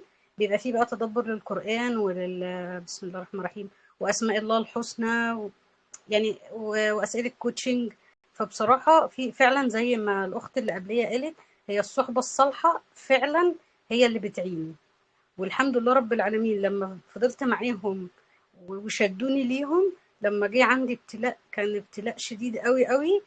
آه كنت حاسه زي ما حضرتك كنت بتقولي كده، كان الواحد قلبه بارد، مش واخد الابتلاء بقوة وان هو حاجة بقى كبيرة وخلاص والدنيا انتهت وخلاص والحياة فشلت. لا، كنت حاسة ان في فعلا ربنا سبحانه وتعالى منزل على قلبي سكينة يعني. ايوه وده كان سببه برضو ان هو في صحبة صالحة جميلة. كانوا بيعينوني بصراحة لما بقع، بيقفوا جنبي ما شاء الله. وبيشدوني. آه، يعني الحمد لله رب العالمين، اليومين اللي فاتوا كنت مريضة شوية وما كنتش معاهم. بقى يتسألوا عليا، يعني على رسائل على طول، انت فين انت فين. ففعلا الصحبة الصالحة بتعين. ما و- شاء وفي الله حاجة قلت الا بالله. وفي حاجة كمان، ان انا اتعلمتها من فترة طبعا، ان الواحد يغير النضارة بتاعته. يعني الابتلاء اللي اه. جالي هو مش وحش، امم. هو في جواه حاجة حلوة، مش حاجة وحشة. يعني فاهمين حضرتك الحته دي؟ طبعا زمان الواحد كان لسه صغير، مش فاهم الدنيا. لما الواحد كبر شويه بقى عنده اولاد واسره وبيت، لا الابتلاء مش وحش. يعني انا في الابتلاء اللي انا كنت فيه، اللي حواليا كانوا فاكريني عزك الله مجنونه، انت انسانه مش طبيعيه. اه. يعني الدنيا وقعت، انت ايوه الدنيا بتاعتك وقعت، انت عندك اولاد في ثانويه عامه يعني وحصل مشاكل كبيره لجوزي، يعني يعني مش عايزه اخش في تفاصيل بس عشان الاخوات. والدنيا يعني خلاص، يعني اعزك الله سودة. بس انا ما ايوه كنتش والله العظيم شايفاها سودة. انا شايفه ان ربنا سبحانه وتعالى عمل ايوه. الابتلاء ده في الوقت ده عشان في خير جاي انا ما اعرفوش. ما شاء الله قلت الا بالله. ده من تثبيت ربنا ليكي، ما شاء الله قلت الا بالله. الحمد لله، يعني الحمد لله. والصحبة الصالحة فعلا والناس الجميلة اللي ربنا سبحانه وتعالى بيحطهم كده للبني آدم، لا حلوة. وأسماء الله الحسنى زي ما حضرتك قلتي، هي جميلة جميلة جميلة. يعني أنا بسمعها من الشيخ شومان وفي دكتورة اسمها مريم على اليوتيوب، بيشرحوها بطريقة جميلة جدا. والشيخ النابلسي جميل جدا. وزي ما حضرتك قلت الشيخ محمد خير، أنا سمعته برضو السنة دي في رمضان، كان جميل جدا. احنا بس نغير نظارتنا. يعني انا دايما بقول لاولادي كده، غيروا النظاره، يعني خلوا ما كل شاء حاجه الله قلت الا حلوه. بالله. ما شاء آه، الله قلت الا يعني انا ابني السنه دي في ثانويه عامه، دعواتكم. بس دايما بالله. يقول ربنا لي ينجح. التعليم مش هيعمل حاجه يا ماما، ما بصي كلهم قاعدين. انا ولاد خالتي كلهم تقديرات ودنيا وقاعدين. انا كنت بلعب كوره والكوره برضو ما عملتش حاجه. لا يا حبيبي، ربنا سبحانه وتعالى مخبي حاجه تانية قدام. يمكن انت ما زنلكش حاجه في الكوره، زنلك حاجه تانية. مش لازم، خلاص، مش شرط. فلا. وفي حاجة تانية حضرتك، معلش أنا آسفة يعني لو طولت. إحنا انت راح. نعذر دلوقتي، الله يكرمك، نعذر الناس ونعذر الشباب والبنات والدنيا، لأن فعلا السوشيال ميديا صعبة جدا. يعني أنا كبيرة أهو، لا لما بفتح كده لا الموضوع صعب وبشع، مش حاجة حلوة. إحنا الحمد لله رب العالمين ربنا أكرمنا إن نستخدمه كويس، وفي ناس بتستخدمه وحش. وفي ربنا ناس يعافينا. بتفضل يا رب يا ربنا يهديهم كلهم. والتفكير بتاعنا ان في ناس فعلا انا شفتهم قدامي، ان دايما الشيطان بيسوس لهم ان على طول بيشوفوا الحاجه الوحشه، ان كل حاجه وحشه. لا، لا مش كل حاجه وحشه والله. ان الحمد لله في حاجات كتير قوي ما شاء يعني. احنا بس نفكر شويه في خير في الدنيا، في خير. الله. هو بالخير يأتي بالله. صحيح. لا، في ناس حلوه دايما، ناس وحشة. والله في ناس حلوه. ما شاء الله قلت يعني الا بالله. لنا تلاقي دايما ناس زي كل خير. حلو جدا، الدعوة حلوة يعني حضرتك الحتة يعني. بس أنا اتغيرت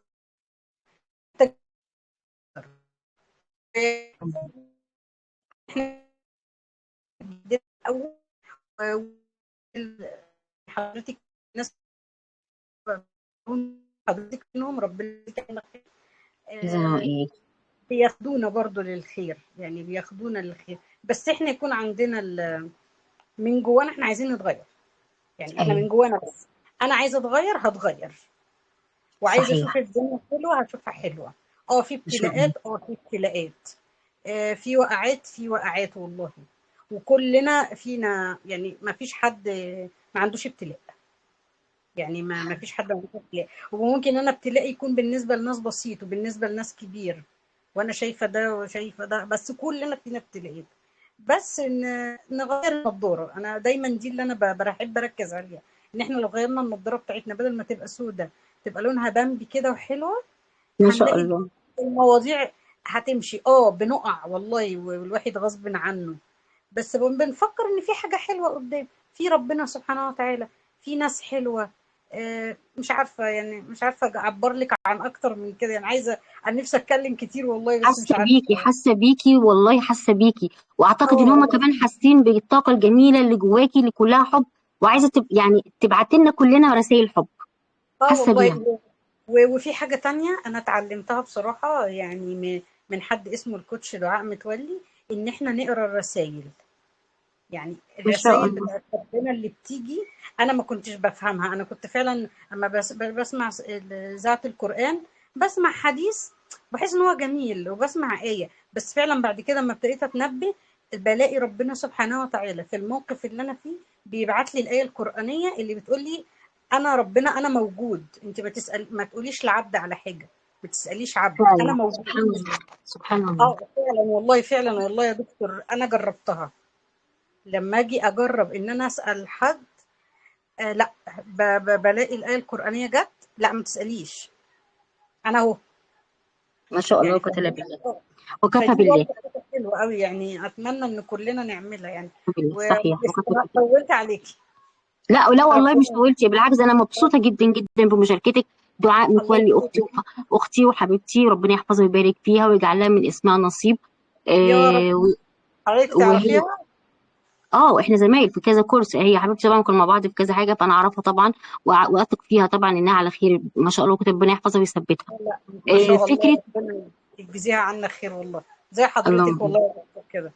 ربنا يحفظك يا حبيبه قلبي، ربنا يحفظك انتوا، وربنا يعني يجعل لها في ميزان حسناتها كل اللي بتعمله معاكم. هي الفكره اللهم هنا دلوقتي. طيب حد تاني يحب يشارك قبل ما انا اضيف اي حاجه؟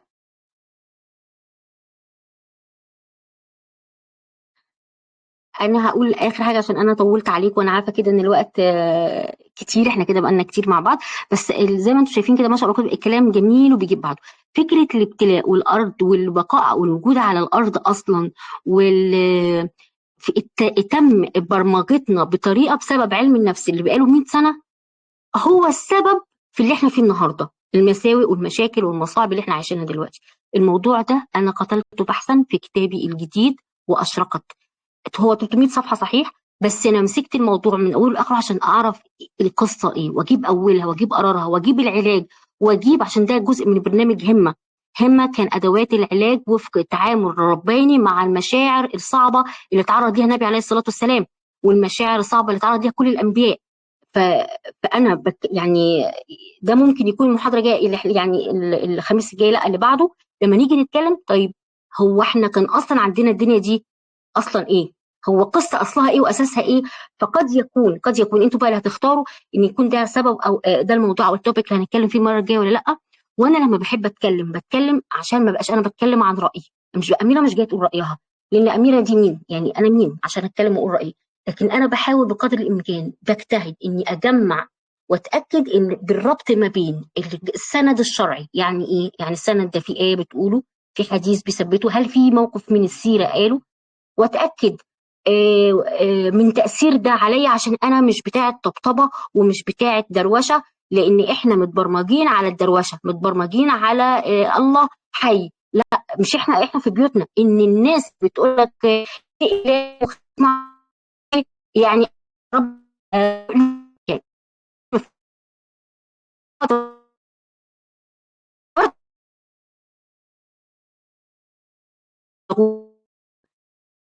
الحاجه اللي احنا عشان عن كلمه بيبقى لها دلالة العلمي،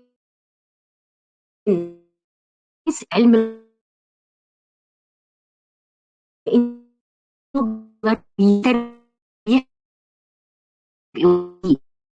بتوضع فلاني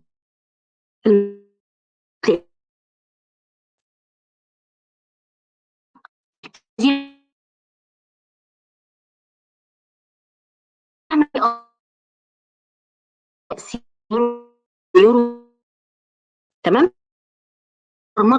برمجناها انا عاديه السوشيال ميديا والافلام والاغاني. فاحنا لما بجيب الثلاث عناصر دول او الثلاث ادله دول، بجيبهم من الثلاث اماكن دول علشان اغطي لك الموضوع من اكتر من منظور، فتبقى عندك يقين بنسبه 100% ان شاء الله باذن الله، يعني ان الكلام ده ما فيهوش شك ولا 1%. طب ما القران كفايه، فعلا القران كفايه، لكن احنا في وقت دلوقتي بالله العظيم انا سمعت بوداني وشفت بعيني ناس طالعين على السوشيال ميديا سواء على الفيسبوك او على اليوتيوب، ناس يقول لك ايه وخلى مدرسه القران رماها ويطلع عليها مدرسه الحديث، وكأن الحديث والقران متناقضين وبيتحاربوا. مش ان ده اللي بيفسر ده، مش اللي النبي قال عليه الصلاه والسلام ان تركت فيكم ما ان تمسكتم به لن تضلوا بعدي ابدا كتاب الله وسنتي. لا بقى بيخليهم انها حرب، وانا لا، انا بحب ربنا فانا هرمي السيره، لانه فاشل وعايز يفشل الناس اللي حواليه، او الله اعلم نواياه ايه. لكن الدين ما فيش حاجه اسمها قرانيين، احنا عندنا الدين القران والسنه. فانا لما بتكلم وبقول لك الادله، فانا عايزه اجيب لك الدليل متكامل عشان ما يدخلكيش شك، او يعني مش شك عشان انت عايزه تشك، على قد ما الفتن من اللي بتدخل لك زي دبيب النمل. مش النبي عليه الصلاه والسلام كان بيستعيذ من الرياء ومن الشرك، لانه اخف وادق من النمله على دبيب النمله على الصخره الصماء في الليله الظلماء. فاحنا احنا حرصا وحبا وتعظيما لله سبحانه وتعالى، وتعظيما لكلام النبي عليه الصلاه والسلام في قلوبنا، فاحنا عايزين نستوثق باللي احنا بنعمله واللي احنا بنقوله خطوه بخطوه. ممكن في عجاله كل واحد بعد اذنكم يقول لي ايه اهم جمله طلع بيها النهارده، وايه اللي فهمتوه من المنهجيه بتاعتنا، عشان دي اللي هنشتغل عليها بعد كده على طول ان شاء الله باذن الله. وايه رايكم فيها؟ بس بسرعه عشان انا طولت عليكم قوي النهارده. اتفضل استاذه زينب في دقيقه بسرعه كده، عشان نبقى هنمسكوا واحد انا اللي هقول بقى. يلا يا استاذه زينب.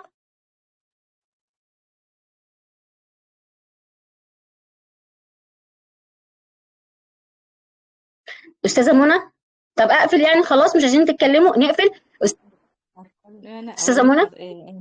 ان انا اعرف ربنا عن طريق ان انا اعرف اسماء الله الحسنى واتدبر اسماءه. تمام اشكرك. استاذه هاجر.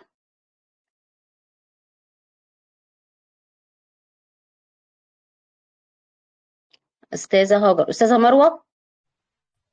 نفس الكلام إن شاء الله، اللي هو إن الواحد لازم يعرف ربنا بقلبه ويتدبر أسماءه الحسنى عشان يقدر يستمر في حياته. ربنا يبارك فيك ويحفظك. استاذ سناء. استشعار معية الله سبحانه وتعالى ومعرفته أكتر حق المعرفة، واستشعار نعم ربنا سبحانه وتعالى الإنسان ما شاء الله وقوة يساعد الا بالله.